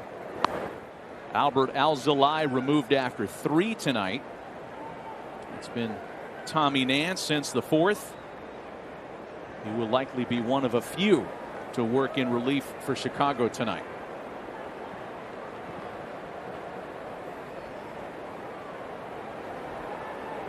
One to Chris Taylor. Chopper to third. Nice barehanded pick by Sogard. That is worth another look. Let's check out tonight's cool moves brought to you by Tide.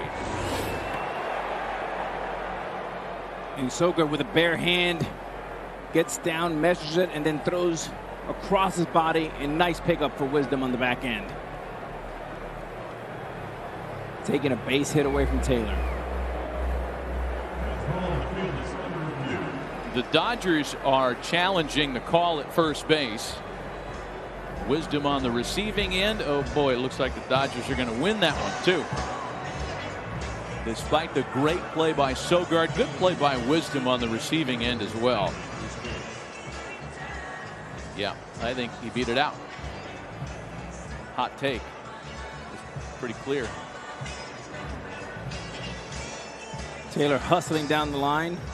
Looks like he beats it just by an eyelash.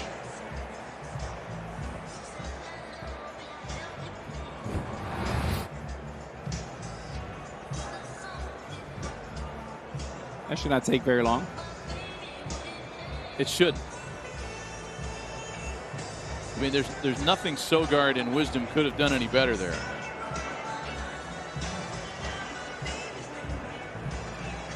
Ball's overturned, and Lux is safe on an infield single. Taylor is safe, rather, on an infield single.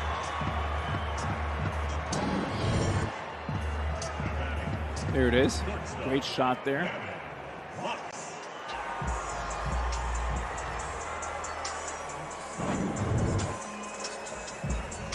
So the leadoff hitters aboard now.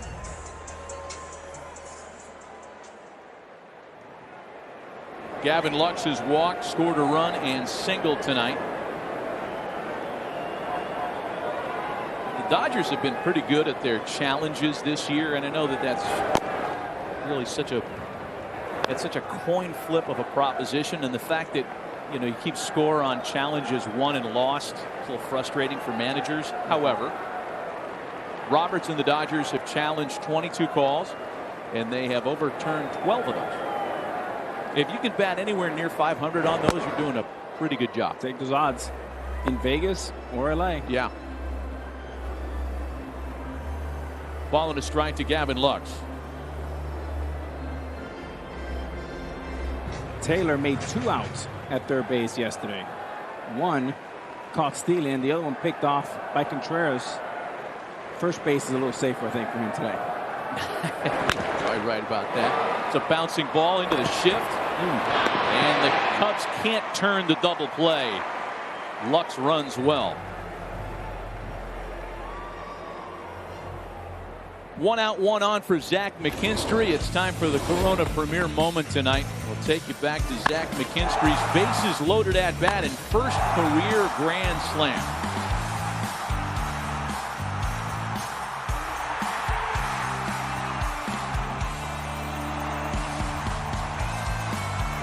Salami on Sunday Night Baseball. That's one that he'll never forget.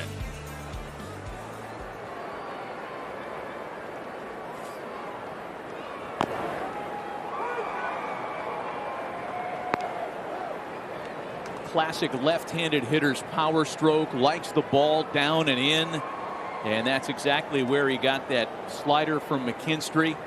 Singled on a fastball in the same location against Alzolay back in the third, so 2 for 2 so far tonight.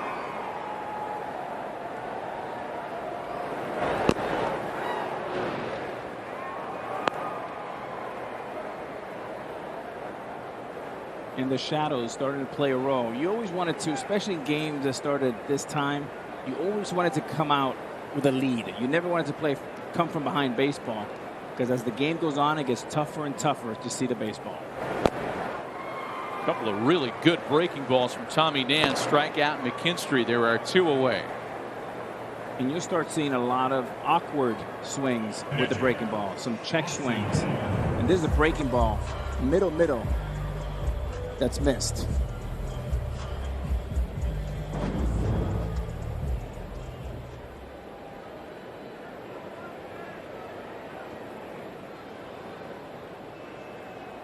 So 2 gone now for the catcher, Austin Barnes, looking for his first hit tonight.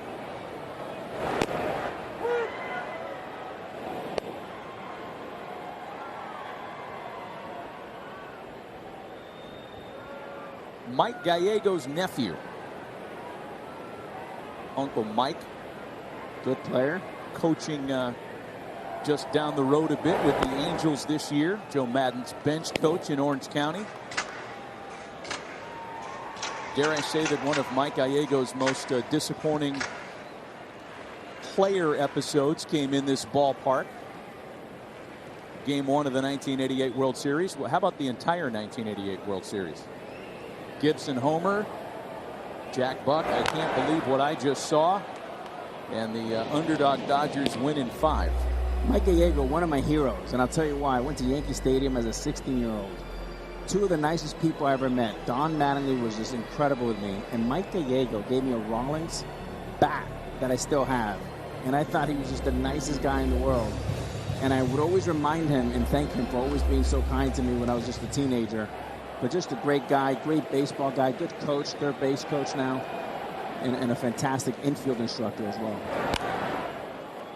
Still a ball and 2 strikes to Austin Barnes. One of Tony La Russa's favorites.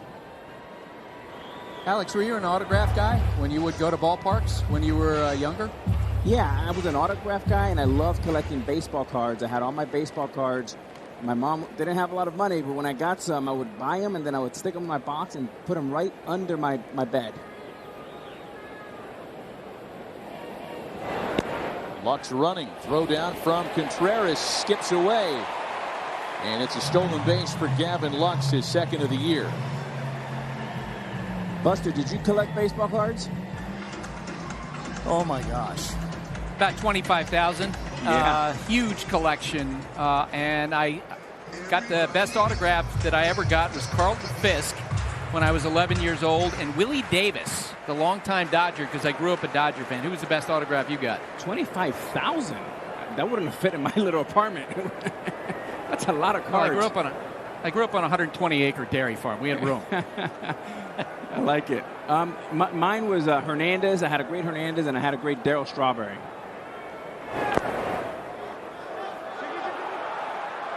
A wild one that gets away from Contreras. 390 feet for Lux, who's now at third base with 2 gone.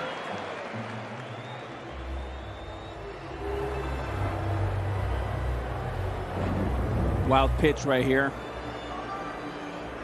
And a tough one. Always easier to block a breaking ball because you can anticipate it. A 4-seam fastball in the dirt, almost impossible to anticipate or to block.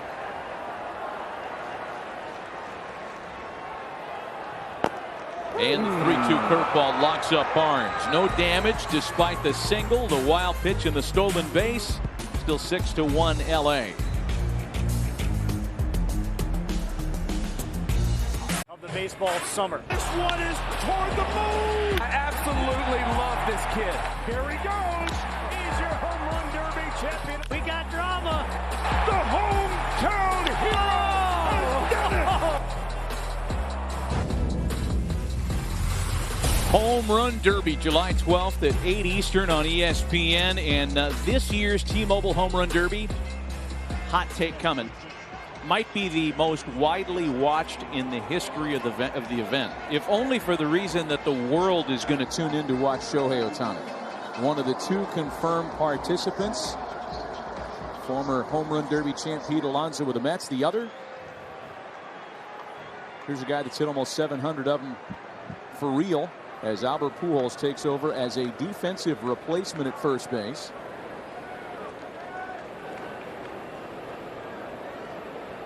Top of the order here in the Cubs half of inning number 6. It's 6-1 Dodgers, and Clayton Kershaw has done that at will all night long. Slider for a swing and a miss.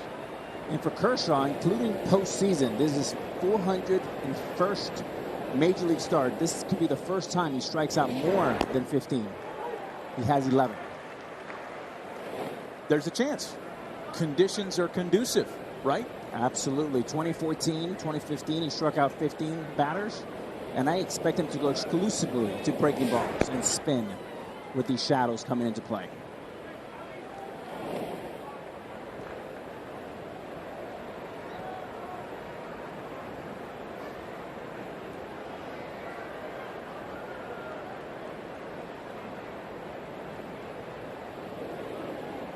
.22 sliders, 50 whiffs.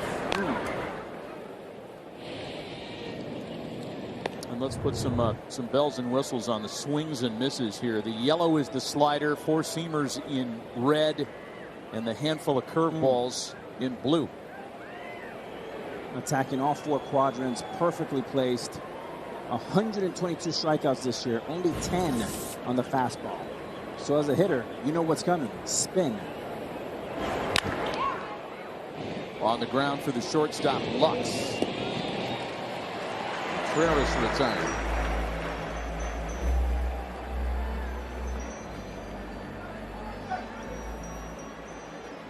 Again, the 11 strikeouts tonight ties a season high, and all of them on breaking balls. And for a guy who features the highest slider usage in the game, that all kind of makes sense.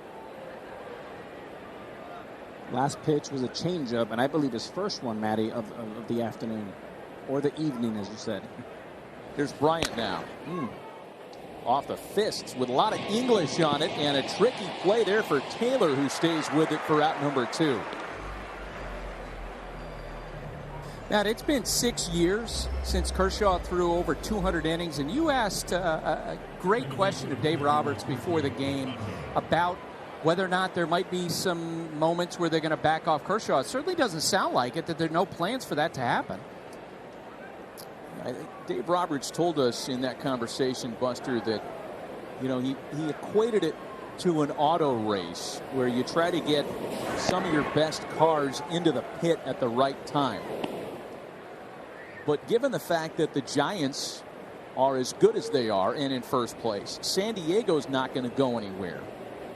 The preseason plan of maybe giving guys a blow midseason, skipping a start, maybe piggybacking relievers, all that goes out the door because the Dodgers are not going to breeze to a division title as they have so many times in the last 8 years. And I think that can work to their big advantage. You know, I mean, there were some people speculating they would win over 115 games, and obviously that's not the case. They've had to deal with injuries.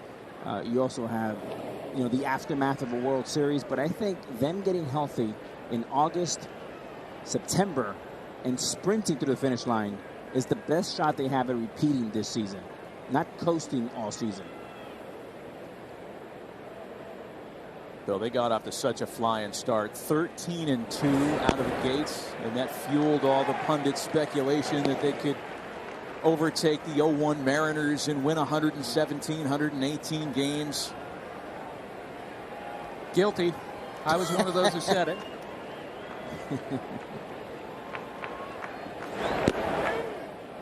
Well, you know, and to that end, for Clayton Kershaw, as you take a look at the way their season breaks down, this is the first time for him since 2017 that he will have logged in 100 innings before July 1st. Impressive.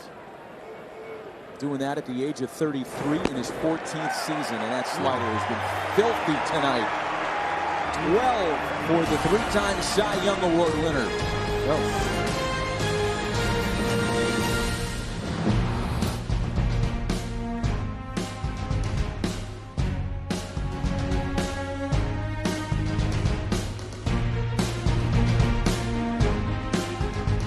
plus Monday Night Baseball matchup has the Pirates in Denver to take on the Rockies in the first of a 3-game set at 5 Eastern, 3 Mountain. To get ESPN Plus, go to ESPNplus.com or download the ESPN app. All eyes will be on Denver, Colorado come a couple of weeks for the Midsummer Classic T-Mobile Home Run Derby. Tommy Nance back to work. He faces Clayton Kershaw in there for a 3rd plate appearance tonight. And if you're Dave Roberts and pitching coach Mark Pryor, you're just saying, have fun, swing the bat, don't do anything rash, don't get hurt. The night's going too well. And Nance has a strikeout.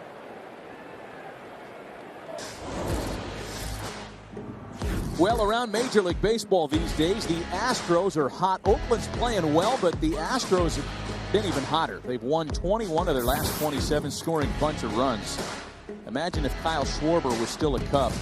He is in a new stratosphere right now with a slightly revised lower stance and 7 no-hitters, as we mentioned when we went on the air. The most for July in Major League history. Team to beat in all the land, not just the NL West, is the San Francisco Giants. Despite the setback today to the A's, 50 wins, best record in baseball. And just fine with the fact that all the conversation is around the Dodgers and Padres.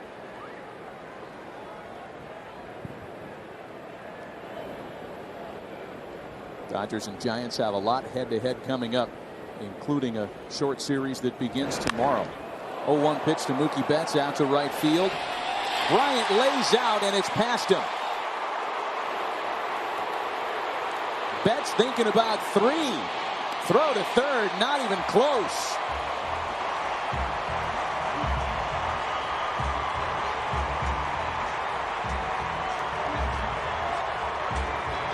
And the former MVP hits a breaking ball the other way. Good try here by Bryant. And then the 4-time All-Star can put him up and put him down. If you're Bryant, the minute you lose your feet, you know it's going to be an automatic triple with that speed.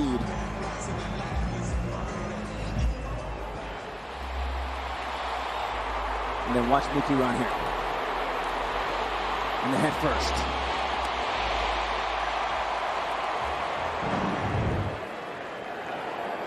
One-out runner at third now for Cody Bellinger, who has homered and walked tonight. And this will bring the infield in here for the Cubs.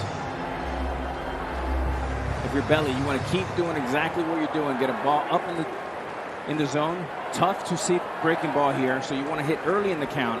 Get a ball up in the air and get Betts in. Make it 7-1. 2-0. As a hitter, Matt, here, you do not want to get to 2 strikes because we've talked about the shadow, and the breaking ball is going to be tough to see. Nance is a good one today. First good pitch, put it in play. Do not waste it. Do not foul it back. This is Nance's longest outing of the season in terms of innings of work. Bellinger sends a high fly ball out to right.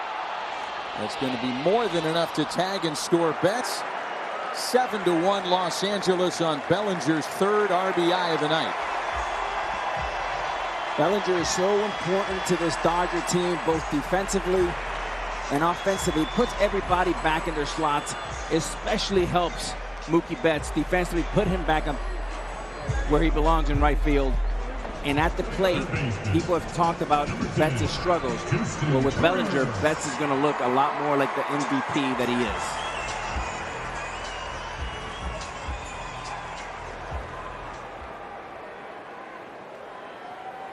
So now Justin Turner with a run in, 2 away, and the base is empty. I mean, for any good team, it starts at the leadoff spot. But for the Dodgers, when your leadoff hitter is one of the most dynamic players in the game in Mookie Betts, for LA to be 44-30 and Betts off to one of the worst starts of his career is really saying something about the rest of the team and how good the Dodgers are around him. You're not going to keep Mookie Betts down for long, and he has help coming. Bellinger's coming. Bellinger's here, and Seager's coming around the corner after the All-Star game. Look, the Dodgers, when Mookie Betts hits 312, Dodgers win. In losses, he's only hitting 193. So as Mookie goes, the Dodgers goes. That was true this year and is also true last year in the championship season. Still 0-2 to Turner. Well, that note was really telling. 250 at-bats. And through 250 at-bats to begin a year, he has never had this many strikeouts or this low of a batting average. And we've had him, as great as he is, Matt, we've seen him go through some peaks and valleys. Remember, he had that NLCS against the Atlanta Braves where he struggled. And then he took over the World Series. Yeah. Swing and a miss by Turner. Not before Betts can light the fire on one more. A triple and a run. Mookie makes him go. 7-1 LA.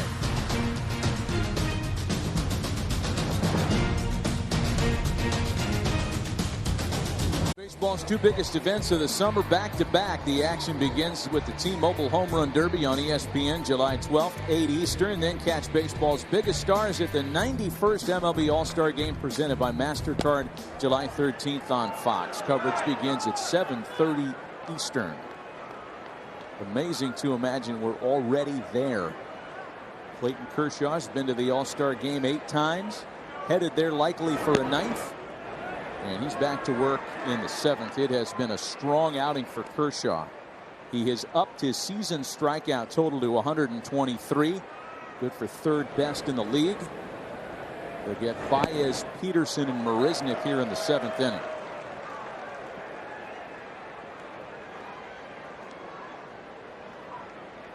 I mean, he's only had 2 2-0 counts tonight. In control from the start when he got the side in order with 2 strikeouts in the first. 2-2.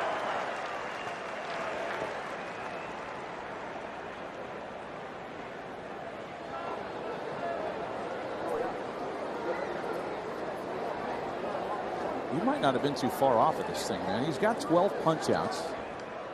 All-time high 15.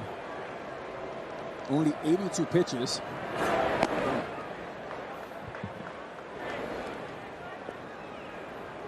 Now 3-2 pitch here. You already hit a home run and a fastball away. You had a bad breaking ball. I mean, this is almost 100% you think you're going to get a slider right here. If your Baez, you have to look slider. And it did. It was ball 4.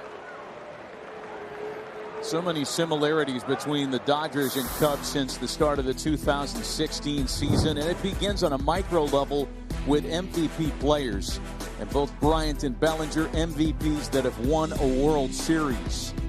Division title certainly. Notable pending free agents. There's similarities there too because there's a lot of star power in final years of contracts in both Los Angeles and Chicago. Very important legacy type players in the case of Bryant, Rizzo, Kershaw for sure. And the question I'd have for you, Buster, is come trading deadline season, do those similarities continue? Are both of these teams buyers? I think at this point, well, absolutely yes. And the Dodgers' history is they're one of the biggest buyers. They're the team that went out and traded for Yu Darvish, traded for Manny Machado. The Cubs' need is apparent. They certainly could use a starting pitcher, and I expect that if they're right near the top of the National League Central, that's what they're going to focus on. But a really interesting thing has developed here, guys, in this week since the foreign substance enforcement began. I've talked to so many teams who are saying that there is a mass reassessment of all pitchers in the majors, in the minors, even draft-eligible players. Teams are trying to figure out, okay, what was real and what is not real in terms of pitcher performance, which is really important if you're, say, looking at a veteran starter that was really good and maybe had a bad couple of weeks, and you're wondering, you know what, was the sticky stuff what made that guy really good? It's also affecting, I think, the question of what teams are going to be willing to give up from their minor league system. So that all has to happen very quickly because the trading deadline, July 31st. A chopper. Turner makes the play at second and gets the throw to first in time to double off Peterson. And the veteran third baseman Turner acting like the young Turner when he's with the Mets as a shortstop, goes way to his left. Great play, great footwork, and a strike to first base. JT doing it. The footwork here, and then the pivot and the strong throw to Pujols at first. Yeah, I mean, the level of athleticism that players need to adhere to now with the shift being what it is. You can't just sit there like a freeway cone like back in the old days and wait for him to hit it right at you. Nothing despite the leadoff walk. Kershaw's through 7 tonight. Everybody loves baseball tradition, so stay tuned for the 7th inning stretch, brought to you by Jim Beam.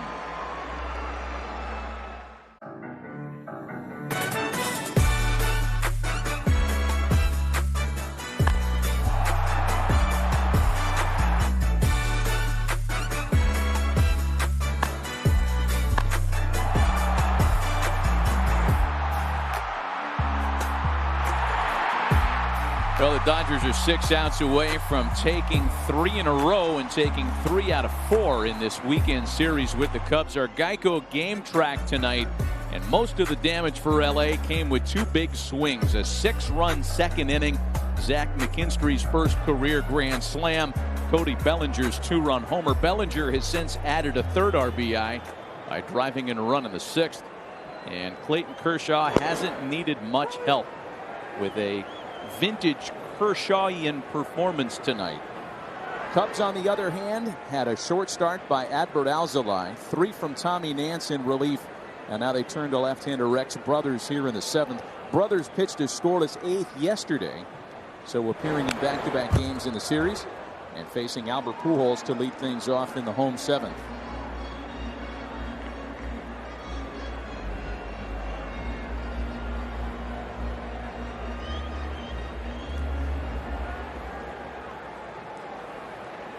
Buster, going back to kind of reevaluating all these pitchers in real time, that's really interesting. I thought Trevor Bauer did a terrific job explaining kind of the 3 ways of how the stick works. The kosher way, a semi-kosher, and then one that's kind of illegal. Ball there.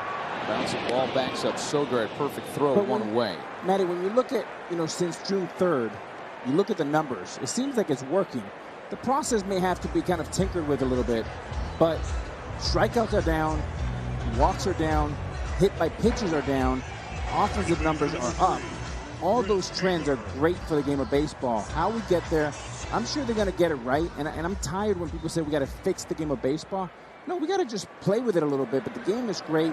There's fantastic young players, and give the commissioner's office credit that they're doing something. This is not a new rule. There's an enforcement of an old rule. Buster, your thoughts there? Yeah, about the reassessment of pitchers. Boy, I've heard so many stories in the last couple of weeks. I'm getting text messages, being sent videos of different pitchers who may have been dominant with a particular type of breaking ball. For example, there was one reliever who came into a game in the last week, and his signature pitch appears to have just gone. And there's an assumption among the club executives, evaluators, you know what? It might be because of sticky stuff. So if you're running that team, how do you look at him? If you're an executive of another team, how do you evaluate that player moving forward? I heard another story about a prime reliever in the American League East who dominated at the top of the zone with a 4-seam fastball. That pitch is gone. It's disappeared. He's struggling to do the same thing. These are the decisions that teams are going to have to be making as we move forward. Ball and 2 strikes, the count to Chris Taylor. Well, I thought Trevor Bauer was right on point with his comments to us earlier tonight. Fascinating stuff, and that's really inside baseball. Trevor did a terrific job of talking about how the ball sticks to your fingers and what it can do to kind of how you spin the baseball and the spin rate. It makes sense, Buster, how that reliever you're talking about, how the fastball is not going to be as explosive, as late moving, and that's scary for any front office to say, wait, I made a long commitment, a long financial commitment, and I may not have what I thought I had. Scary thoughts. Well, Bauer grew up a baseball fan for sure, but he also grew up a science guy. And right there next to his Baseball Digest subscription was likely a stack of, popular mechanics magazines. Brothers has a strikeout. They're 2 gone. Some changes for the Cubs defensively here in the 7th inning. Rafael Ortega takes over in right field, spelling Chris Bryant for the rest of this one. And veteran catcher Jose Lobaton takes over for Wilson Contreras. You look at these 2 teams, the Dodgers and the Cubs, and you're talking about the highest spin rate team in baseball in the Dodgers against the Cubs, the lowest spin rate. And you think about Hendricks and Davies. These guys are all low spin rate. They're sinker ballers. They throw high 80s, low 90s. And it's interesting. You get great results and get there 2 different ways. These 2 teams are a perfect example of that. There's Gavin Lux now for a 3rd time. Lux has walked, singled, and stolen a base tonight. By the way, it looked as though, and we caught a nice shot of Clayton Kershaw kind of shuffling up the tunnel. He was wrapped up, and it looks like, if Clayton's done, we had a visual for it. However, there's nobody up in the bullpen, and Kershaw's still on the bench. I think he's just wrapped to stay warm, and it would appear he's coming back into the game. Oh, yeah, he's ready to go. He's coming out in the 8th. 0-2 to Lux. And just to follow up there, Alex, on what you were saying, sort of what's valued as we move forward. We've heard so much in the last 5 years in baseball about the combination of the high fastball and the curveball, the high four-seam fastball that rides and the curveball combination. If those were stocks, pitchers who rely on those might be going down a little bit right now. On the other hand, what I'm hearing from front offices, the old-fashioned sinker ballers whose value had gone down, maybe their value has gone up because of the crackdown. It's interesting. And Brothers has the Dodgers in order with a pair of strikeouts in the 7th on to inning number 8. Still 7-1 LA.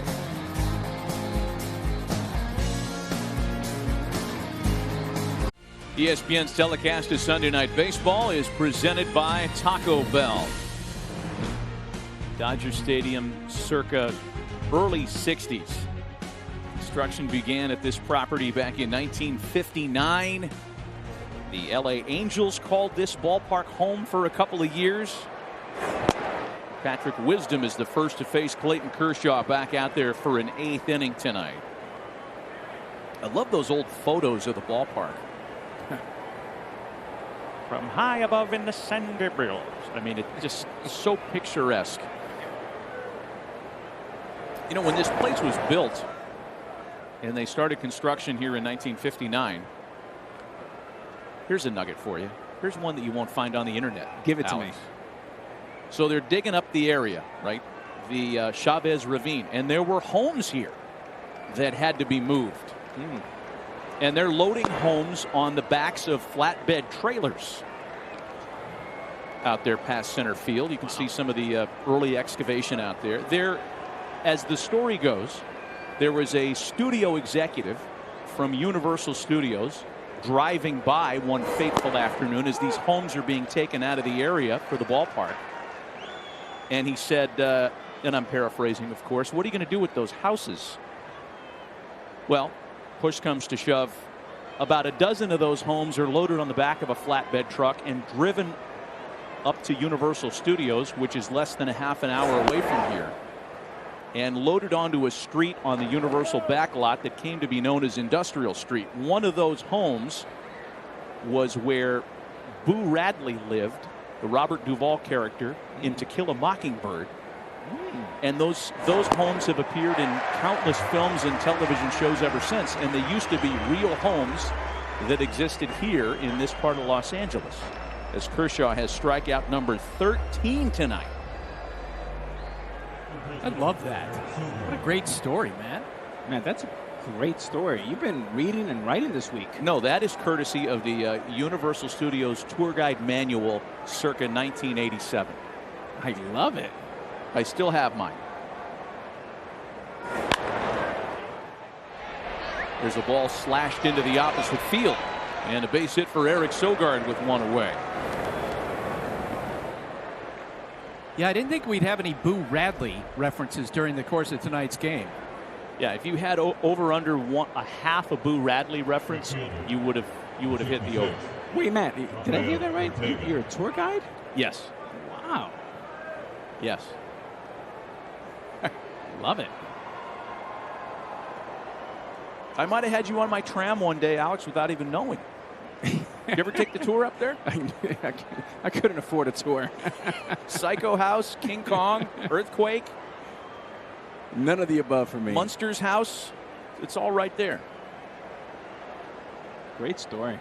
Here's Rafael Ortega making his first plate appearance. Now, you mentioned 13 strikeouts for Kershaw.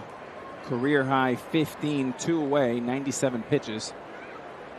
So he'll get a chance this inning. But this should be his last inning either way. I mean, you got to go back a few years to get to the last time Kershaw has had a game like this. Most strikeouts since July 9th, 2017 against Kansas City. Last time he completed 8, you've got to go back to 2018. And that was before the Padres were what the Padres are now. I mean, that used to be an opponent he would just run roughshod over 4 times a year.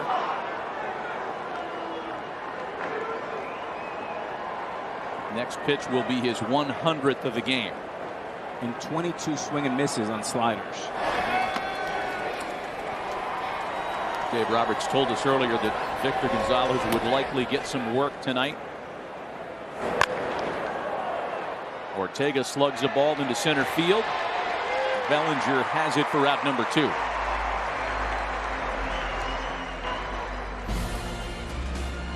Hey, we'll have the MLB All-Star Game starters announcement show Thursday, 9 Eastern, 6 Pacific. Full rosters announced Sunday, 5:30 Eastern, 2:30 Pacific on ESPN and the app. One app, one tap. The All-Star Game itself, July 13th at Coors Field in Denver.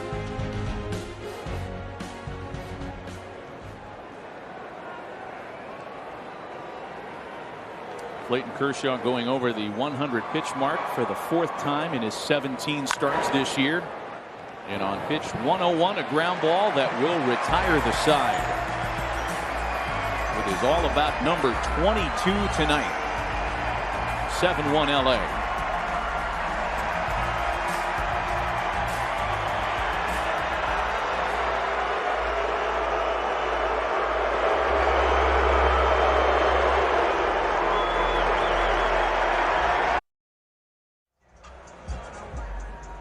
Thirteen strikeouts for Clayton Kershaw tonight. 12 via the breaking ball. That's the most by any starter on a breaking ball this year. He has been phenomenal this evening in 8 innings of work. And moments ago, this at Dodger Stadium.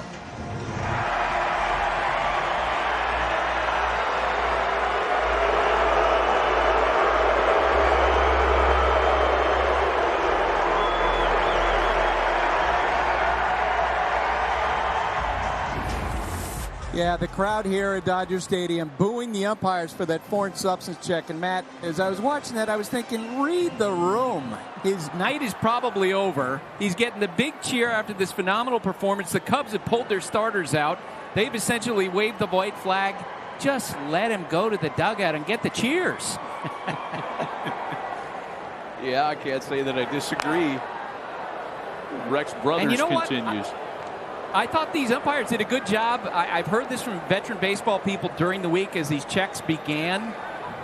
they said, hey, if a pitcher has a bad inning, why are you checking him? And if they intended to check Alzolay after that 6-run second inning, they didn't do it. They waited till he got a 0 in the third.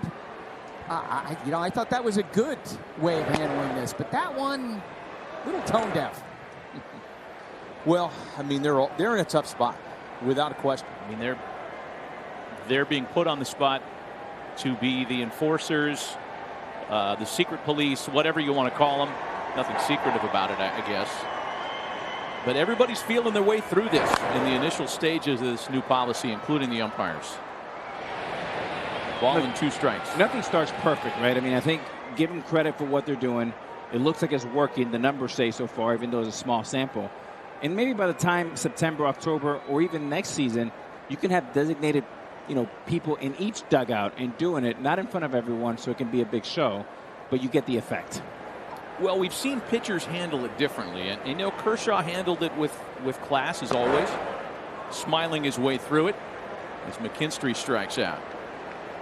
We have seen other pitchers get a little aggravated. Sergio Romo did a striptease. Max Scherzer was not happy when he was checked earlier this week. And then Joe Girardi made him even more unhappy. Well, man, it's a very emotional game, and it's ups and downs. And look, when you have 13 strikeouts, it's much easier to have a nice, great attitude. But if you're giving it up and you're getting lit up, you don't want an umpire coming in, undressing you and doing all of that.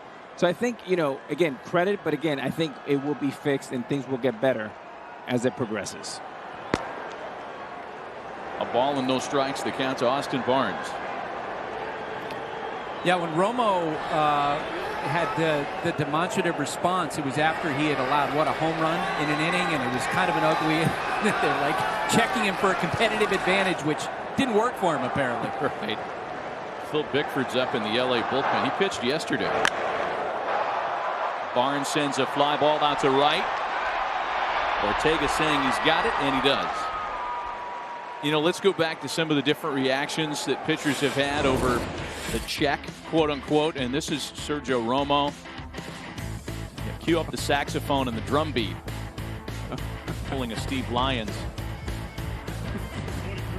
And then Scherzer. This one got a lot of run. Max was really unhappy.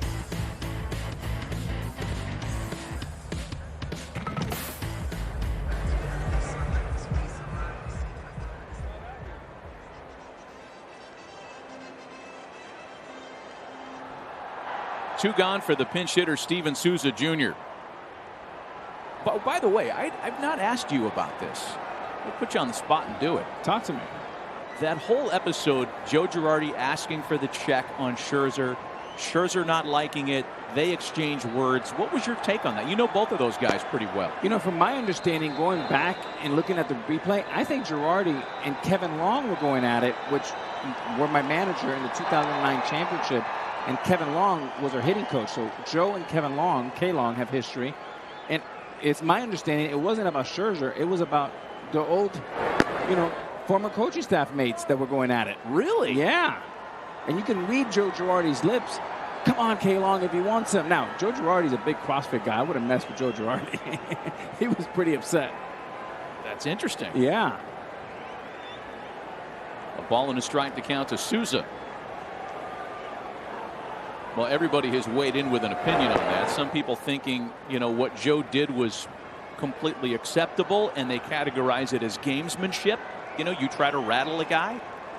A lot of people think that was unnecessary and not sportsmanlike.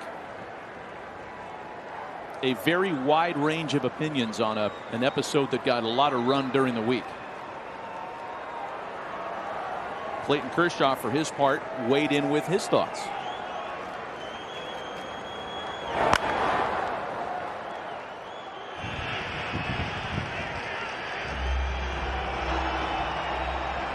And here's what Kershaw had to say.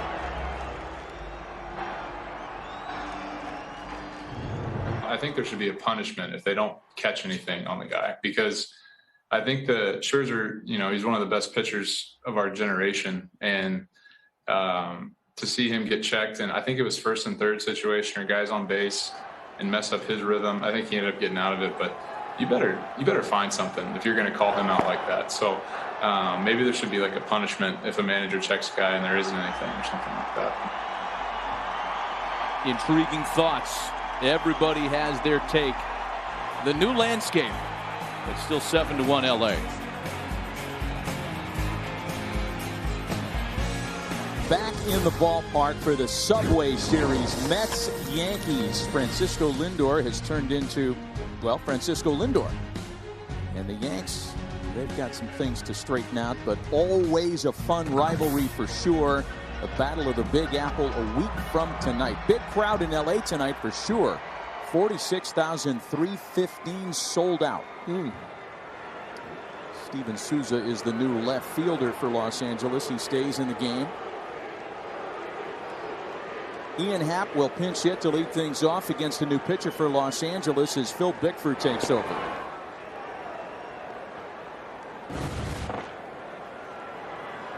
Bickford has been well traveled, a first rounder by the Giants back in 2015.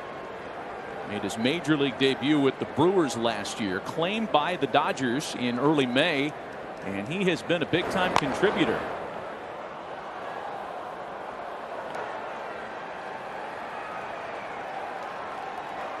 Looking to put the finishing touches on a Clayton Kershaw gem tonight.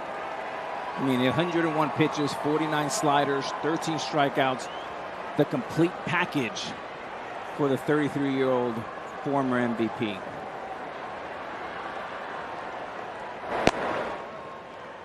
Two balls and a strike to Happ. Should the Cubs fail to come back tonight, and it would really take something borderline miraculous at this stage, their road winning percentage will drop to .410,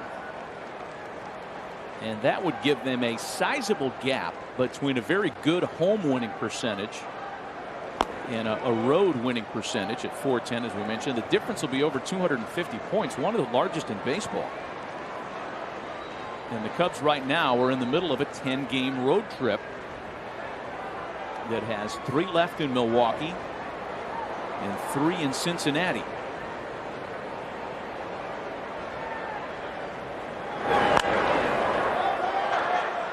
Happ pops it up for Barnes and 1 away. And Kershaw was a slider machine tonight. You'll see it all 3 quadrants, arm side, glove side, and down. Any count, 1-0, 2-0, 0-1, 0-2, 1-2, 2-1, 2-2, and 13 strikeout for the 3-time Cy Young winner. The highest strikeout this year was by Jacob deGrom, 15 strikeouts. Both veterans, same age, 33 years old. And not even deGrom on that night had as many strikeouts with the breaking ball as Kershaw's tonight. I mean, man, you got a hard time convincing a guy who's won 3 Cy Young awards and had a night like tonight that he needs to, you know, change what he does. You tell Clayton Kershaw, yeah, maybe you need to get off the slider and, you know, maybe throw to the arm side more, and he'll put the tape in from tonight's game and say, shush. Exactly.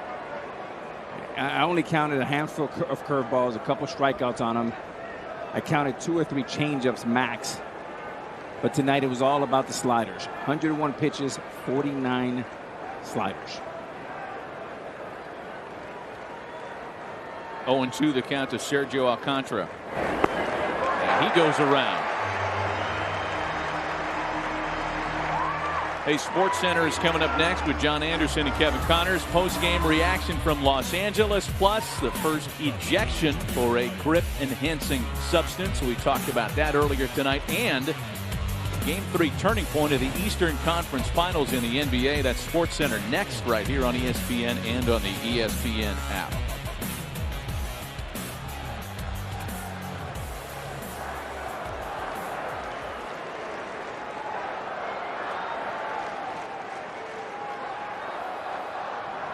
Javi Baez represents the last chance for Chicago tonight. Matty, you want to see a wicked slider? Take a look. This is filth. I mean, how about that swing? 95 with a slider like that.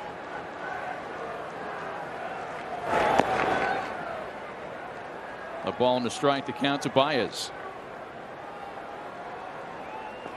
Each of these teams entering very big stretches of schedule with a chance head-to-head against the teams they're trying to run down in their respective divisions. Cubs and Brewers, Dodgers and Giants.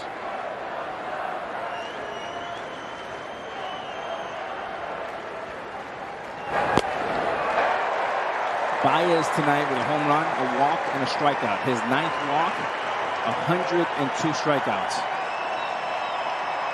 With 3 true outcomes. That's right. Again, 46,315 on their feet in Los Angeles. They were no hit on Thursday.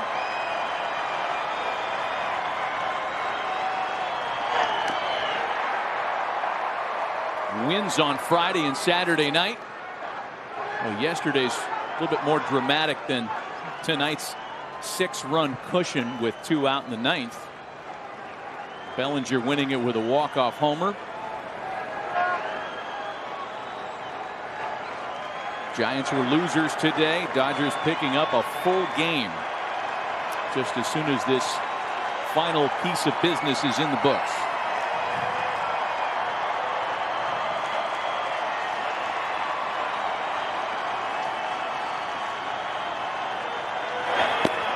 Three in a row for Los Angeles. A magnificent night for Clayton Kershaw in a 7-1 Dodger victory. For Alex Rodriguez and Buster Olney, Matt Vasgersian. We'll see you next week from the ballpark for Mets and Yankees. Coming up next, it's Sports Center with John Anderson and Kevin Connors. The Dodgers have defeated the Cubs 7-1. Sports Center is next.